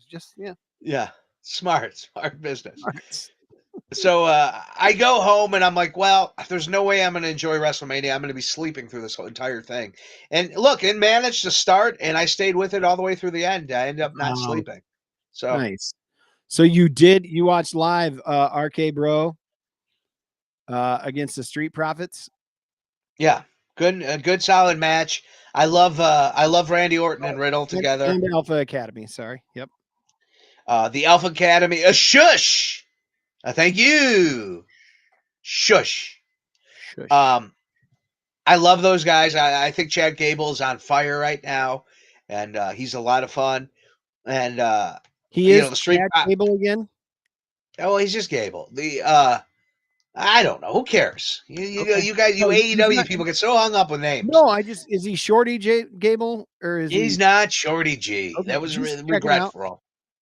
Dawkins and Montez Ford are fun. Shorty G was a mistake. Who would have thought? Okay. But yeah, it was a good match. It really got the crowd going. The crowd was hot both nights. I went to the same stadium for WrestleMania a couple of years ago, and it sucked. And by the end of the main event, it was only one night. And by the end of the main event, everyone was so tired and bored that, people were cutting their wrists. They really were. Since then, you were talking about that. Like, we just split it into 2 nights. I think maybe it was once you went to Wrestle Kingdom or something. Like, once Kingdom started doing it, I think it was like, we'll split this up. Instead of having 1 6-hour night, let's have 2 3.5-hour nights. Right? Exactly. And I think the pandemic is the reason they started doing it this way, and they did it again this year, which is great. Yeah. I'm glad that, so you think the crowd was a lot hotter than it was for yours? Oh my God. It wasn't even. If I recall, your takeover, your NXT takeover that Saturday night was the best that you had. Was the hottest crowd. That was the best show. Yep. Super enjoyable. Hey, Rygar. Yeah, baby. So, yeah. Okay, we'll get there. Don't worry about it. We'll play later. Chill. She just came in from dance class. I'm sorry, Clark. Okay. Yeah. So the crowd was a lot hotter that night, April 3rd, WrestleMania 38, and it was good. It was good. So that was a perfect way to start the show. Then you move into Bobby Lashley versus Omos. Omos is like 7'3". He's a very large human being. Didn't it seem like this could have been a chance for Omos to get a big push as the big guy and get the win here? Is that what it seemed like to you coming in? Well, I mean, I think that was the question. It's what made it interesting. But Bobby Lashley goes into the ring, and he shows Omos that even though the guy's 7'3" and he's been dominating everybody, when it comes to world title level competitors, he's not ready yet.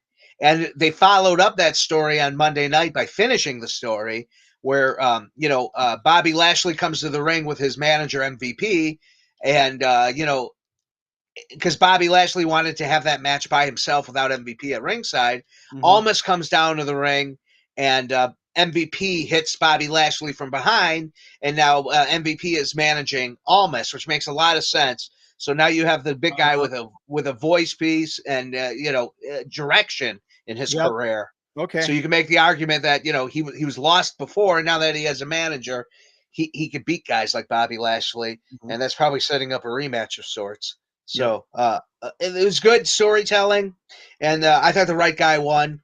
Omos could have won, and there's reasoning to keep the Giant undefeated, to keep him, this unstoppable force. But the fact is, I mean, he's 7'3" and he's not great in the ring.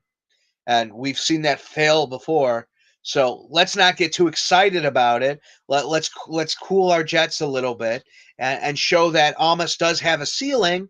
And let's see if he could if he could bust through that ceiling, especially now with representation of a manager. So, very good. It was fun. Sense. That's smart. 6.5 minutes, perfect time for the match. That's great. Everything was perfect with it. Before we go on to the next one, I want to know. I know your thoughts as a pro wrestling fan, as sports entertainment, whatever you want to call it. It's fine. What are your thoughts on the franchise, Jackass, the Jackass franchise? I've never sat through an entire movie of Jackass. I think it's disgusting. I think people running around hurting themselves on purpose. I don't see the humor in it. I don't see the joy in it. I mean, absolutely, it's a void of humanity. I want no part of. So do you want to just move Jackass. on? Do you want to just move on past the next match? No, I mean, I'll talk about it. I mean, it was a circus. I'm watching this thinking this is disgusting. This is horrible. What I do know is that you do enjoy seeing a circus built. I do like the circus. You do enjoy a spectacular. What's the word I'm looking for? Spectacular. Spectacular. There were shenanigans going around. We have a Wordle section on this show, Al. That'll get over with everybody. This Knoxville was throwing bowling balls into the other guy's testicles. There was all kinds of gadgets. Finally, the giant hand slap out of nowhere made me laugh. Then I was like, all right, I'm not going to be a curmudgeon. I'm just going to enjoy this for what it is. I like Yano matches in New Japan, which are the joke matches there, the comedy. Yeah. All right. I don't mind. I'm glad you were able to enjoy it because, I mean, it's obnoxious to a wrestling fan, I would gather, right? Yeah.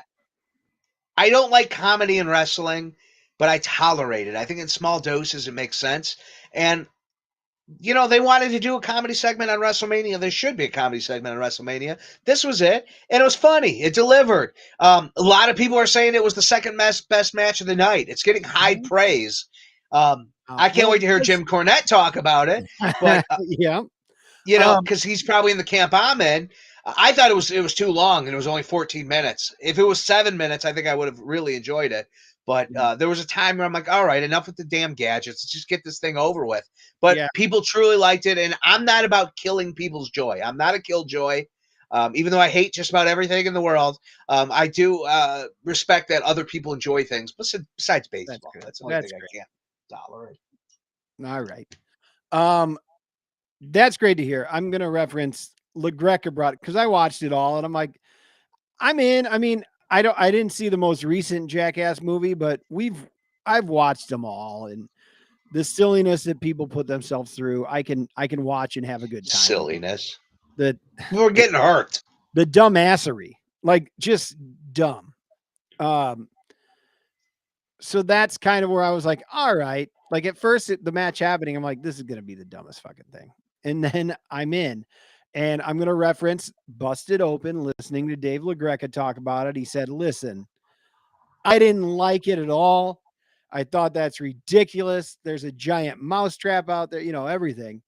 And he goes, but the people that I was watching with me, Jackass fans, like, people enjoyed it. It served its purpose, Al. Yeah. I'm glad that you said that. Like you can see that, and that's what it is.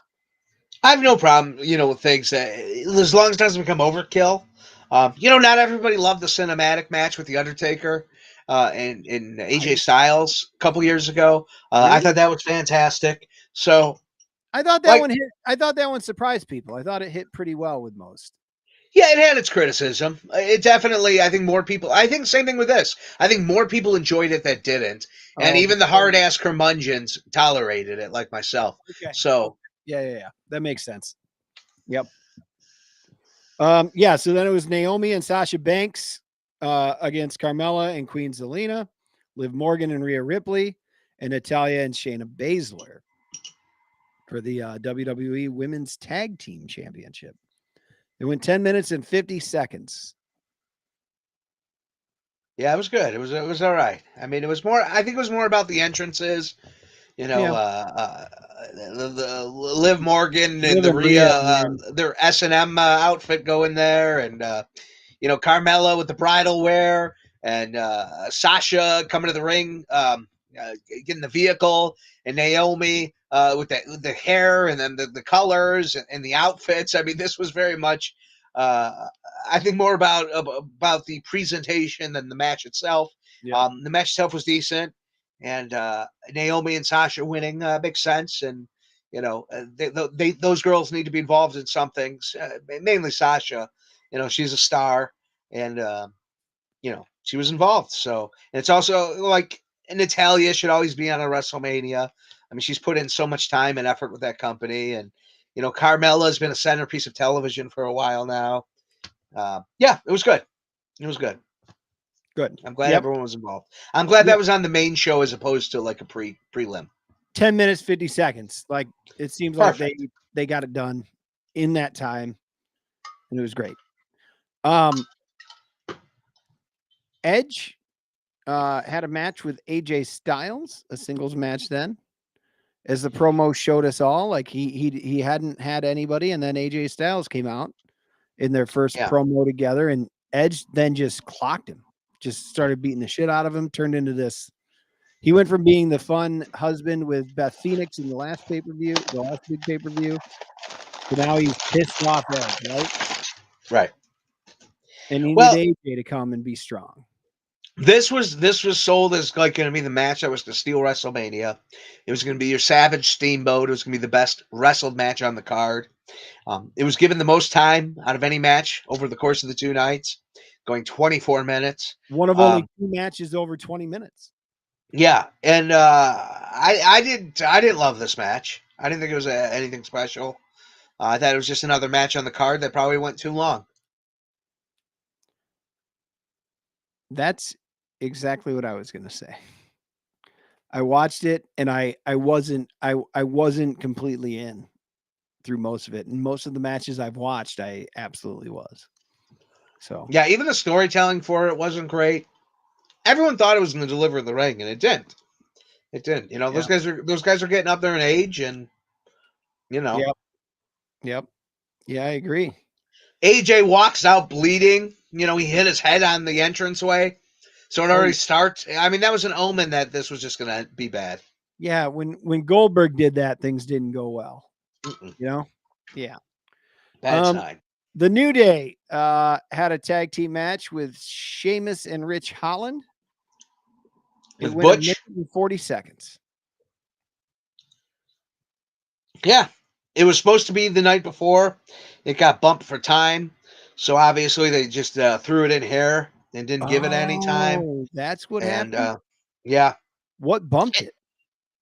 Well, I think whatever things went long the night before, and they chopped it. I mean, look, it didn't have a lot of story going into it. It wasn't an important match. I'm glad they didn't just try to just force another 10 minutes out of this show. Sometimes things need to get cut. Sometimes, good people who deserve better are going to be left off a show. I mean, Finn Balor wasn't even on the show either night. It's going to happen. It's going to happen, and it happened here, and it's wrestling. And, they're obviously going somewhere. This Sheamus, Ridge Holland, and Butch pairing is kind of fun to watch. They look like newsies. I don't know what the hell's going on. They're very angry European people, and I want to see where they're going to go with this. Okay. All right. Yep. Fair. Let's see where that goes. I like, basically they gave the New Day their entrance, their shout out to Big, and said, all right, go in there and let's have a pin, and then we'll go home. Right. And then the next match, Austin Theory, Mr. McMahon's pupil, against Pat McAfee, the former punter and announcer for wrestling. That's right. Former Indianapolis Colts punter. Showed the world, man, that even punters are athletes, because this guy was flawless out there. I mean, he looked like $1 million. Doing some flips. Every time this guy's gotten in the ring, he looks like a veteran, and that's impressive, man. Big entrance, came out with the Dallas Cowboy cheerleaders. He punted a ball. The Black Keys. I know you're a big Black Keys fan. Nope, not the Black Keys. It was actually the White Stripes. Oh, the White Stripes. Okay. Seven Nation Army. You're right. Seven Nation Army, the White Stripes. Awesome that they spent the money to go with the White Stripes. I like it. And the whole crowd, all those bands sound the same. The whole crowd chanting that. It's funny because Jack White has this like hatred of Dan Auerbach of the Black Keys. He wouldn't let their kids go to the same school in Nashville, all kinds of weird shit between them. So yeah, well, people confuse the two. I mean, they're the same, really. Nobody confuses the two. I just did. What do you mean nobody? You calling me a nobody, Lawrenson? You do.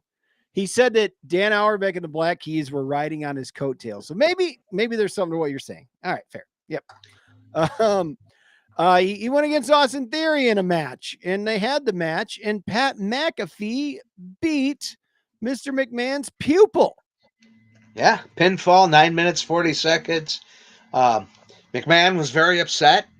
He gets to the ring, and it's like, oh, I know where this is going. And I was excited for it. I'm like, it better happen. And I didn't think he'd go tank top. I didn't see that coming. He teased taking off the shirt, and then he actually fucking did it. That was amazing. Oh, yeah. So Mr. McMahon gets to the ring, and he tells Austin Theory, like, listen, this is how you do it. Let me show you how to get it done. And then Pat McAfee doesn't have just one WrestleMania match. No, he's got two now. So they call the special teams back out there, and the punter's got to come back in. And this time he's facing Mr. McMahon in a match where, of course, Austin Theory jumps Pat McAfee from behind. McMahon gets the upper hand, and through some shenanigans and some dirty dealings, Mr. McMahon defeats Pat McAfee in 3 minutes and 45 seconds. Give credit to Pat McAfee. He lasted longer than the New Day. So, props there. True. I was all in on all of it. I was in. Vince McMahon, 76 years old. He gets in the ring, and he looks like a 76-year-old man. It works out. And, what's there to say about it? He wins the match, and something has to happen. And, I know what's about to happen. I think most of people knew what. Anybody over 40 knew what was going to happen. For years, you had Vince McMahon, and you had Stone Cold Steve Austin, and they had this long feud that lasted through the 90s. It was the best feud of wrestling, and you were ready for the glass to break. And McMahon and what's his name were celebrating, and they drew it out to the point where you almost like something might not happen here. And then all of a sudden the glass breaks. Yep. And out comes Steve Austin. And it happened.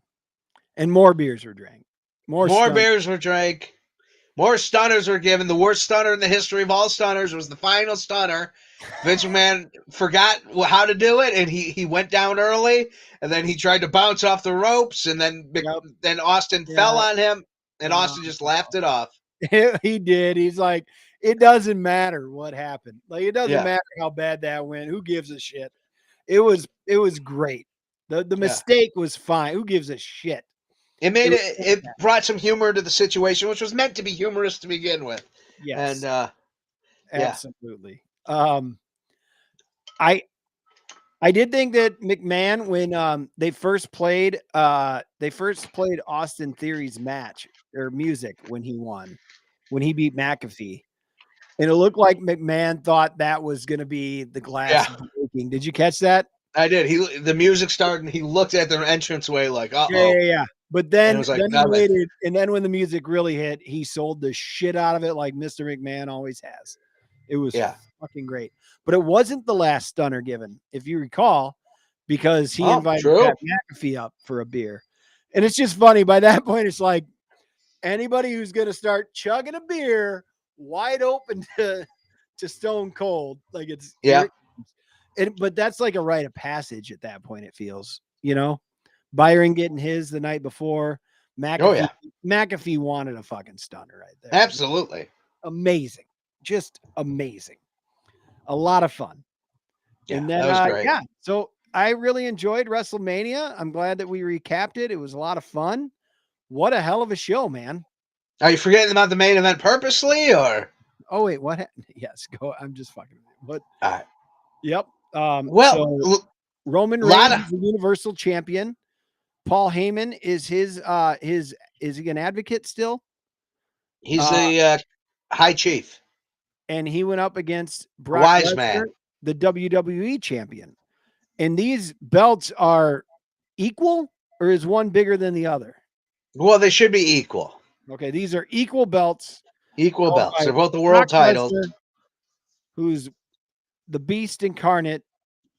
Brock Lesnar, former UFC champion, multi-time WWE champion, against Roman Reigns, the Universal champion. These guys have had many matches before, but none like this, where they're both the champion and one of them's the head of the table, right? Well, Roman Reigns had never beaten Brock Lesnar at WrestleMania. He was 0-2.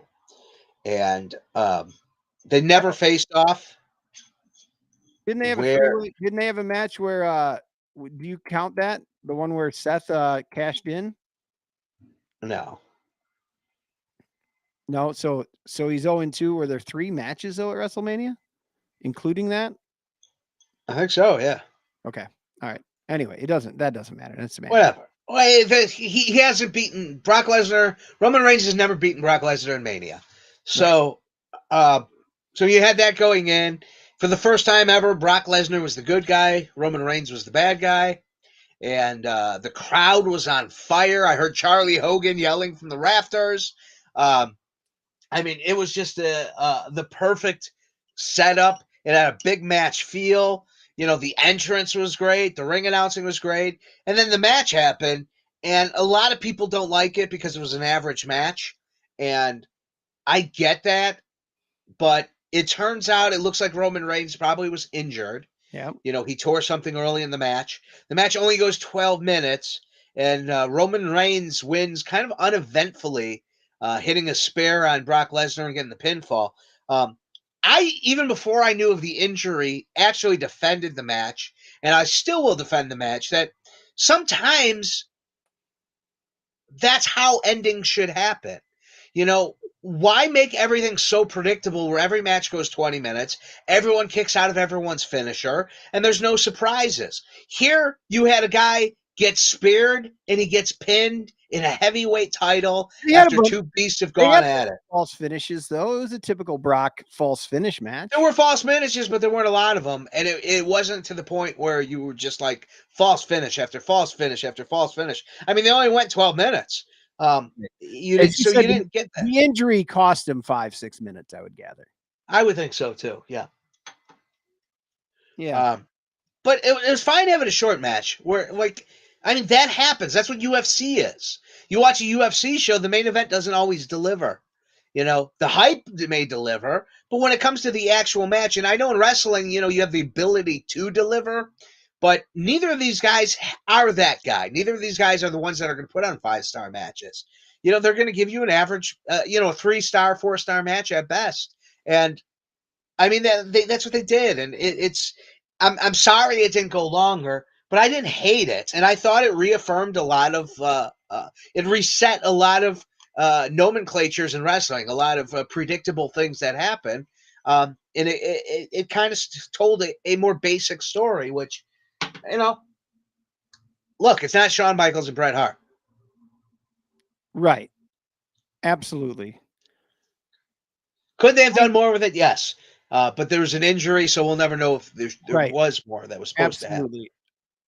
I never once thought Brock Lesnar was going to win this match. There was never a thought in my mind that Brock Lesnar would walk out with a belt. Nor should he have. Right. So there was never a thought of that. There was no suspense on that for me. Yeah, I mean, but that's just you. I mean, there was legitimate questioning. Brock Lesnar, you know, you're not watching now, but Brock Lesnar's finally over with the fans as a face. Yeah, it's great. And people were enjoying it. So, you know, very easily they could have pulled the trigger. That's why no. I don't think so. I don't think you can do that. They've spent all this time and money, and they finally have Roman Reigns over that they've been trying for ever to put over, and he's finally there. So they did they did what needed to be done, and sometimes that happens in football. Sometimes that happens in wrestling. Did you really think the Bengals were going to win the Super Bowl? I thought they could. Yeah, but really, did you think they could? Yeah, I thought there could have been a chance of it. I didn't think anybody anywhere was writing that Brock Lesnar could win that fucking match. So it was like an AEW main event. Yeah, absolutely. Yep. It happens. Sometimes that's the way I don't know. It wasn't my thing. I don't know why. I wish it was. I wish that I'd have been in that match. I wish I would have been excited about it. I didn't. Yeah. It's like the Adam Page. Yeah, I didn't. There hasn't been an Adam Page match you haven't known who was going to win. Well, he's been champion. It's the same thing. Sometimes it's just that that's who the champion is. That's where the story is, and you're paying to see it. Yep. And I guess that what I want to know about the future is like, there's only one place to go, and if you don't go with it, like if the Rock's music didn't hit after that night, then what's next for Roman Reigns? Like, I think you've told every fucking story. Cody Rhodes isn't going to impress me against Roman Reigns. Well, you don't know.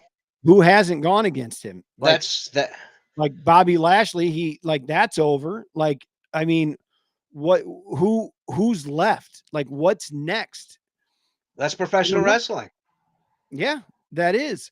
I don't know who's he going to face next year at WrestleMania as the head of the table, because he's this unbeatable champion who needed to use a low blow and have Paul Heyman push the ropes in to help him defeat Brock Lesnar. But for some reason they call him this unbeatable champion, even though he had to have help, like, which AEW does. AEW makes the same mistakes. You're right.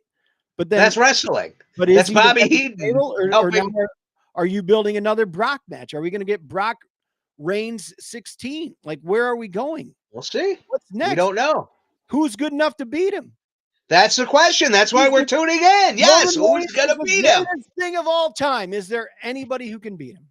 No. Yeah, this exact same thing happened with New Japan. And who can New Japan? Okada held the title for 2 years. He went through the entire roster twice. And, you start questioning who's going to beat him. Who's going to beat him? That's good. I think Cody has a good chance at it. I would think Mr. McMahon probably. He showed he can wrestle still. Maybe he'll come out and beat him. Like, I don't know. What do we do? That's not realistic. But I'm just. Yeah, I think Cody has a great case. Really? Do you think if you put Cody Rhodes up against Roman Reigns, Cody Rhodes from the minor leagues, as you said, from the minor leagues, welcome to the majors, bitch. The guy from the minors. You really think that you put him up against this Roman Reigns that Vince McMahon built? Do you think that Vince McMahon is going to let Cody Rhodes, who built him fucking self in other places for the last 6 years, beat Roman Reigns? Bullshit. I'm not watching it. Like, I don't care. Well, then you're not watching it. You don't care, but it absolutely could happen. There's a chance.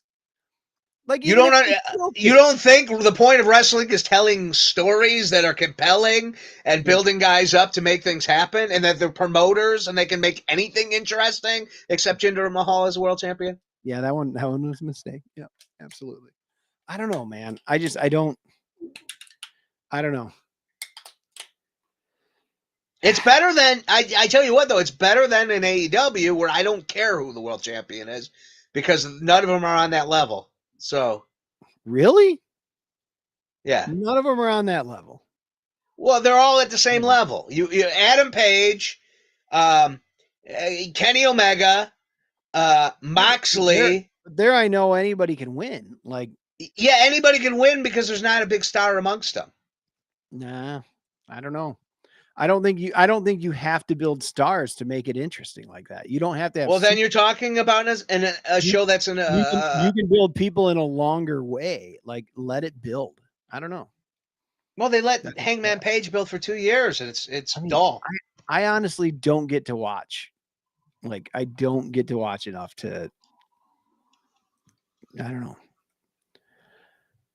Maybe if I watched more, I'd be more interested in this Roman story. I don't know. I'm not there. I'm sorry. And I know it's awesome. I know people love it. I heard the crowd. I saw it. People are finally all in on Roman Reigns, the guy who got booed everywhere. We booed him at shows together. Oh I yeah, don't know. he's been great because it's been great storytelling. He plays his character perfectly. His character fits, how he carries himself, because he's always kind of come off as arrogant and heelish. Even when he was coddling to like 8-year-olds, it felt like he wanted no part of me in his wrestling world. I don't know if that makes sense. Like, here's a guy who I want to boo, but yet he's all happy and go lucky, and he's there for the kids. And like, how can How can I boo the guy that's happy? And yeah, and I can't cheer for him because I don't like his presentation, and he seemed very dismissive as me as a fan. But when he's a heel, I want to boo him because he comes off as an asshole, and he wants me to boo him. So there's a connection there between the fan and the performer that makes sense and fits. And the stuff with Paul Heyman is very good. The who's going to turn on who. I mean, there's just a lot of interesting aspects to the story. Now you add Cody into that mix, that tremendous story that's going to be told, who wants to live out his father's dream, but the bloodline is standing in his way. I mean, that absolutely could be a great match. I mean, that could be a SummerSlam main event. That could be a WrestleMania main event. I mean, they could build it up over a course of a year. Like, are you ready now? Like, is Cody ready for that now? Like, he just left the minor leagues. He hasn't been up here with the big dog. He hasn't been here in the big dog's yard. No, absolutely not. He's not ready right now. It's not now. Well, then you got to wait years for that. Yeah, I mean, it could happen as soon as SummerSlam. I mean, they could get it there. He wins 3-4 big matches. What are you going to do? Have Cody just come in and tear down your roster besides Roman, and then yes, that's how wrestling. Again, this is how wrestling works. Cody wrestled Kevin Owens in a dark match after Raw. Cody won that match. That might be where they're looking to go next. Kevin Owens. Oh, okay. In a dark match? Just hot off of the Austin deal. Yeah. That might be dangerous. They might have been testing it to see how the crowd responds to it. Because again, I mean, you got to be careful of accidentally turning Cody, because Cody can accidentally turn himself. You put him up against a guy like Kevin Owens, who people generally like, that could be a problem. So maybe Sami Zayn next. I don't know, but yeah, you get there, and then all Cody has to do is win like a ladder match, a 5-man ladder match for the number one contenders, Money in the Bank. Exactly what Money in the Bank is. I mean, the dude can win Money in the Bank and he can hold on to it for the entire year. I'd love Cody to be the Money in the Bank holder. Or in 3 months, they could have him competing for the 24/7 championship. I don't know. True. I don't think you invest that kind of money into a guy just to job him out. But you're right. I mean, he could be. I don't know if he has it. I really don't. I think I don't know. We'll see. We'll see what he has. Regardless, they paid him a lot of money, and they understand on how to get a return on investment. I did see that Vince and Bruce flew to him. That's pretty big, and it seems like he was able to have his requests fulfilled. Like his music, it's still him, and straight up him. Like nothing's different than the last time you saw him in AEW. Right. I don't know. It's weird. We'll see. Very weird. Did you get a chance to see one of your favorite tag teams in them boys against Dax and Harwood yet, or whatever? I hear it was maybe the match of the weekend. I have not seen it yet. Same. I'm going to try to get a hold of that. But yeah, I've heard nothing but good things about it. Yep. Matter of fact, maybe I'll download that tonight. I mean, purchase that tonight. I hope ROH can have something. I don't know. It'll be interesting to see. It's always tough when someone like Tony Khan owns it, right? Like it doesn't have the same feel to it. Am I wrong on that? Like if the guy from AEW with all the money, like the Jaguars and the soccer team owner, am I wrong to think that Ring of Honor can't have the same feel, or can it?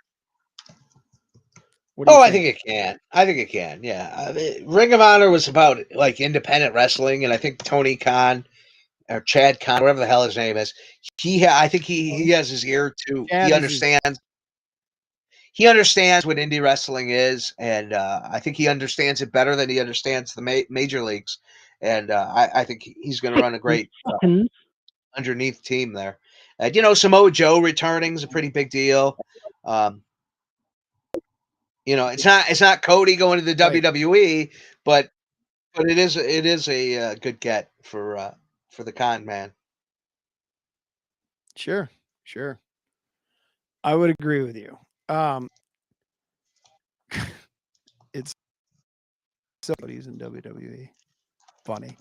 I will say this, that I do believe that there is, it's not a working relationship, but there is not a complete disdain for each company. Because Jericho was on WWE programming. Obviously, Tony Khan's like, well, I'm not going to give you that money. Go do that. I mean, he could have paid him enough to keep him there. Maybe. I don't know. Well, I think Tony Khan thinks Cody is a cancer to his locker room, and I think he thought that Cody going to WWE could actually bite WWE in the ass. That's my guess on the situation. Yeah. You know, I think he was done with Cody. He didn't like the direction it was going with Cody. You know, I think he found could be a pain in the ass to work with. And, you know, of course, they're all saying nice things and pleasantries.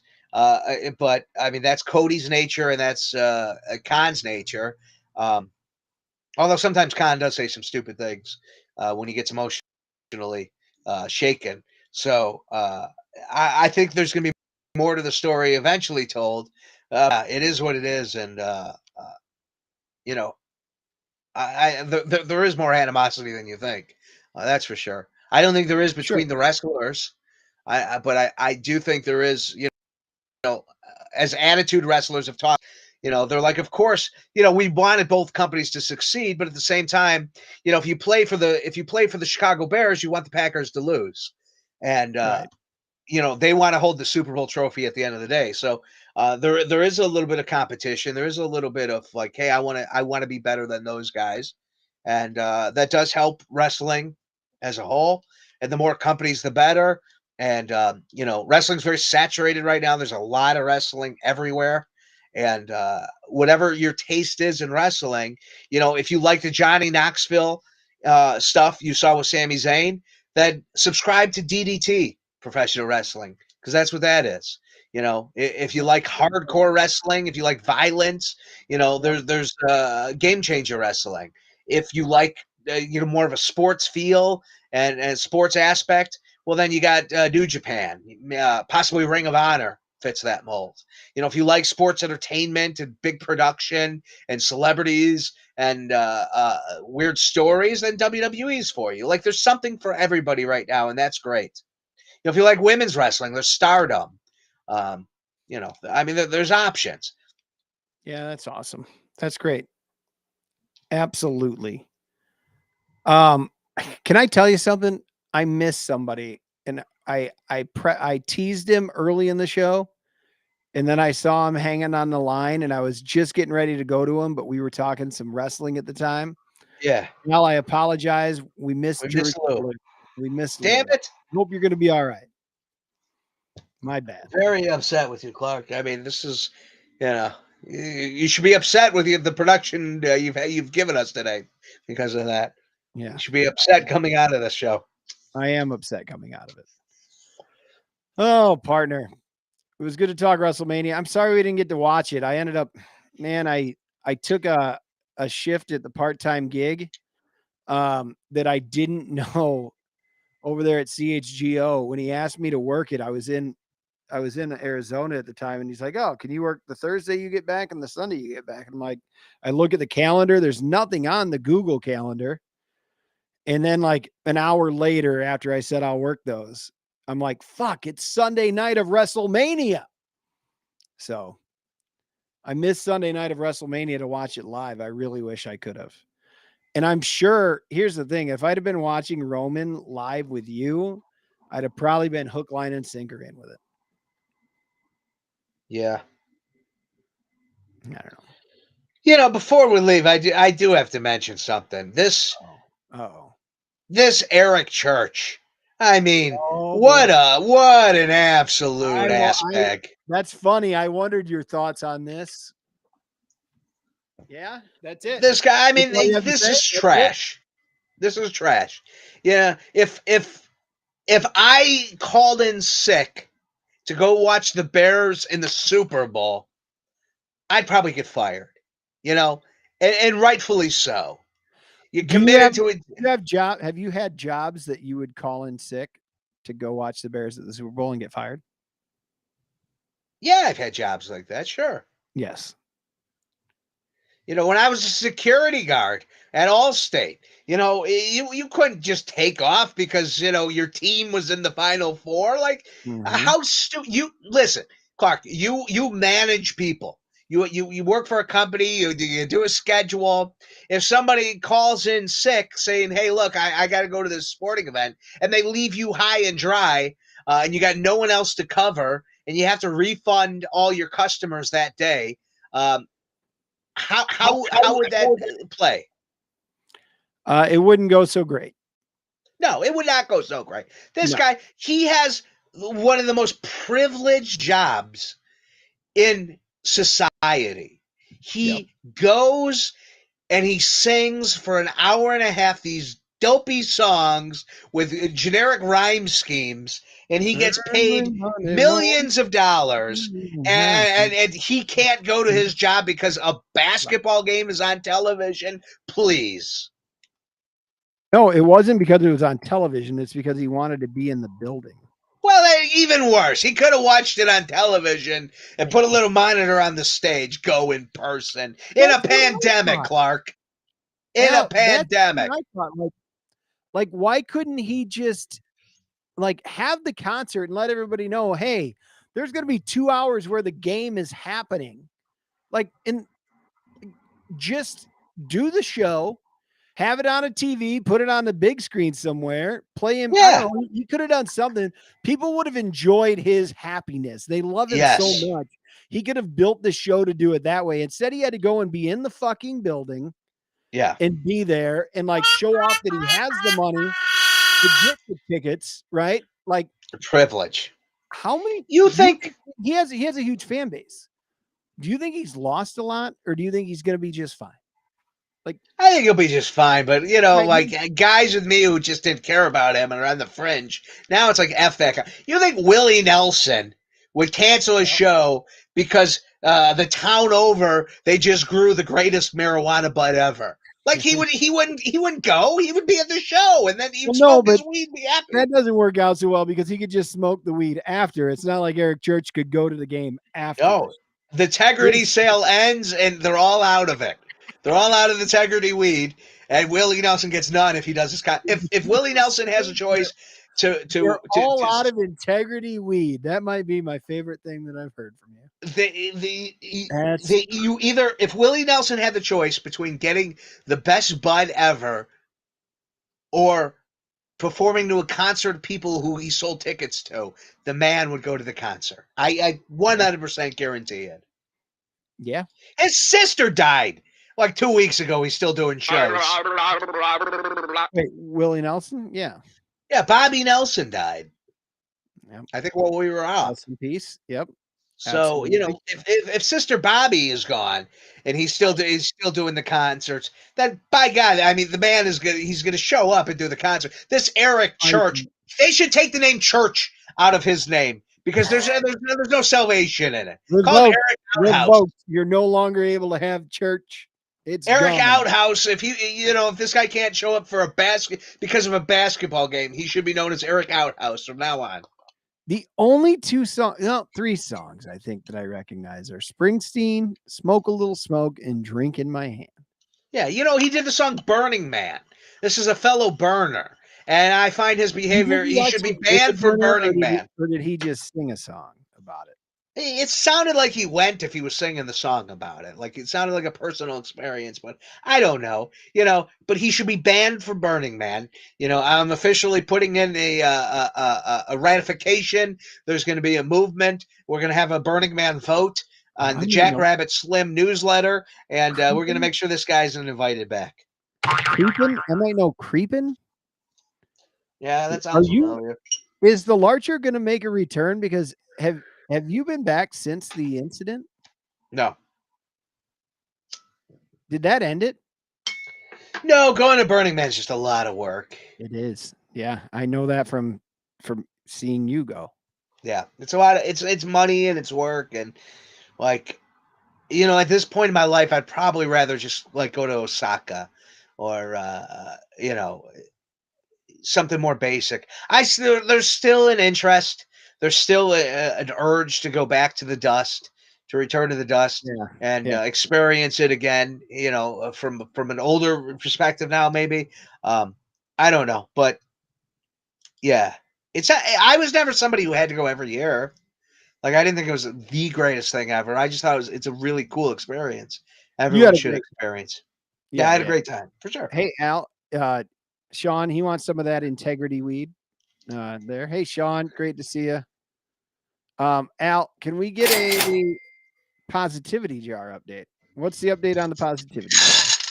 Well, it's here and it's not broken. You got a couple beads in, but we are gonna have to, at the end of the show here, take a couple beads out, mainly for your hot takes on the main event and some of your AEW views. So they're gonna go back into the pond of positivity, as I like to call it, the reservoir of positivity, and we'll leave you. Hey, you got something in there. All right. Hey, turn it down. Oh my gosh. That positivity's loud, man. We're stealing the positivity in the jar. Positivity's hurting people's ears right now on the podcast. Just get out of here. Goodness. Mr. Producer over there. If you want to know, Al, I had the worst night Sunday night of WrestleMania. Like every mistake happened there at CHGO. Like for their Blackhawk show. It just you left Lou hanging on hold instead of putting him on the line. I fucked up here tonight. I'm just a fuck up of production. What's a screw up? Like what's a screw up you made? Didn't the audio didn't play twice because of a couple things that I had. There were some mistakes that were not mine that just added on top of it. Then like I made mistakes, but then when other mistakes happened on top of your mistake, you get what I'm saying? Like it just fucking dumb. So everyone looks at you, right? Right. Tomorrow I'm going back in. I've got a new attitude. We're gonna roll. I'm gonna go in and I'm gonna fucking get this right. I'm gonna get it. I don't have enough reps. Like I'm part-time and I left for a fucking week, Do you want a positivity crystal to put in your pocket? Yes, I do. Well, if you swing by, tomorrow, I'll give you a positivity crystal. Okay. You can hold that. Can I give you a kindness jar update? Because the kindness. Yeah. What's going on in the kindness jar? Well, before we left for Arizona, Vera's was ahead. You saw it live for the first time. Yep. Right. You saw the positivity. I saw the positivity. They're in the windowsill. Hazel was way ahead, and then I emptied it the one day, which Lauren thought I went too far. You thought I did. I went too far. You agree. Much as you had predicted, Hazel is currently caught up with Vera, and they are now going to cross the finish line at the same time. Imagine that. It's funny how that works. It's been fucking amazing. Who? Hazel. She's growing up, and that trip out there, she was great. When Vera is acting up, like Hazel has been great at coming over and helping us, like diffuse the situation. Like, hey, Vera, you know what? I don't need this anymore that I told you that I wanted to have. You can have it. Don't get me wrong. There's times when she's like, this is fucking mine. Like, you can't just take it from me, which rightfully so.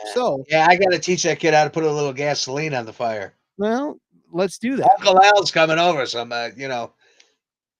let's do it. Let's get Uncle Al over here to do it. Anyway. Make sure she gets a bigger scoop of ice cream because she's bigger. She's now perfectly even with. Well, that's good. I'm glad the universe is balanced. So we're going to go down for custard. We're going to take it. Al, we got ice cream at the baseball game, Sam. Take a couple beads out there. Wait, I get a couple for that? Yeah, I'm not feeling the positivity and somehow the universe is aligning and the kids getting the same No. beats. But she's been great. Like, and we've been empowering her. Give me some more positivity. This is Are you positive. losing beads on this? How did I lose beads? I'm helping Hazel get ice cream sooner. You've been But you're being negative to the long-term discipline. Oh, Christ.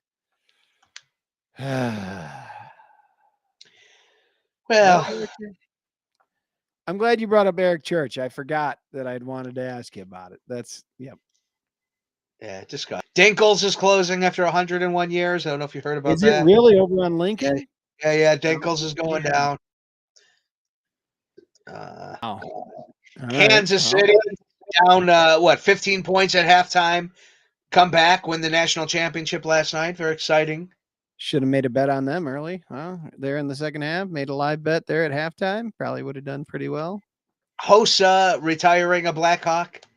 Yep. I was, Sunday night, we were there for the first period, I was over at the Blackhawks game. CHGO was there, center ice on in a suite.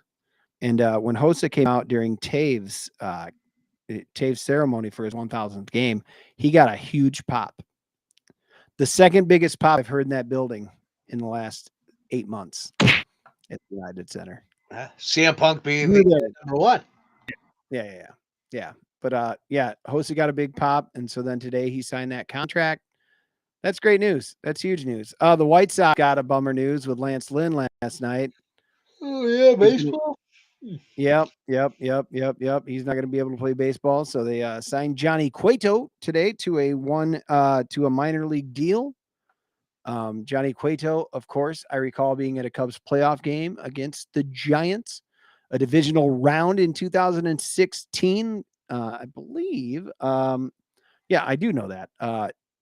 One home run was hit by the Cubs, and the Cubs won that game 1-0 in a playoff game. I watched that from the bleachers, and they hit it off of Johnny Cueto, who is now, my guess is he's probably going to make the roster, but they're in dire straits with the pitching staff over there, Al, that team that's supposed to be prepped up to be really good. Let's see what happens. It's a long season. Well, I trust in the manager, and I think they're gonna find something. There you go. They're gonna make it work. There you go. That's my guy. Hey, did you see your guy Elias, his little brother, debuted on Raw last night? I never knew that Elias had a little brother that was training for wrestling, but I saw the picture of him there. And they look kind of alike, to be honest. Well, they're brothers. Right. I know. The main differences that I've noticed was Ezekiel's lack of beard. He doesn't have the amount of facial hair that Elias has. Right. Is Ezekiel's last name Sampson or no? I believe he is. Yeah. Ezekiel Sampson. I didn't get it. I was trying to fast forward to that point of the show. Was it any good? I actually, I was grocery shopping. All right. Yeah, fair. Yep. I'm trying to get to it. I want to see exactly what that was. But because there was talk that he was shelved and he's just done with the company. Yeah. Looks like they're gonna give him one more shot. Let's go. The Indian fella debuted. Veer, I believe his name. Oh, did he finally? They've been teasing Veer, yeah. Cody. You got Cody, you got Ezekiel, you got Veer, some new faces. It's gonna be a good season. There you go. That'll be fun. Let's go WWE. Al, we went a little long tonight, man. I mean, we needed to. It's been a while. Yeah, it has. We're going to say goodnight to the podcast listeners right now. Al, say goodnight to podcasters. Bye, podcasters.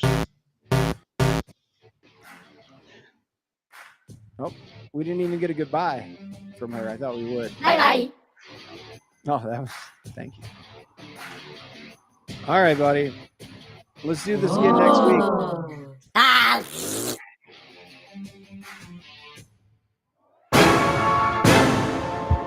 2.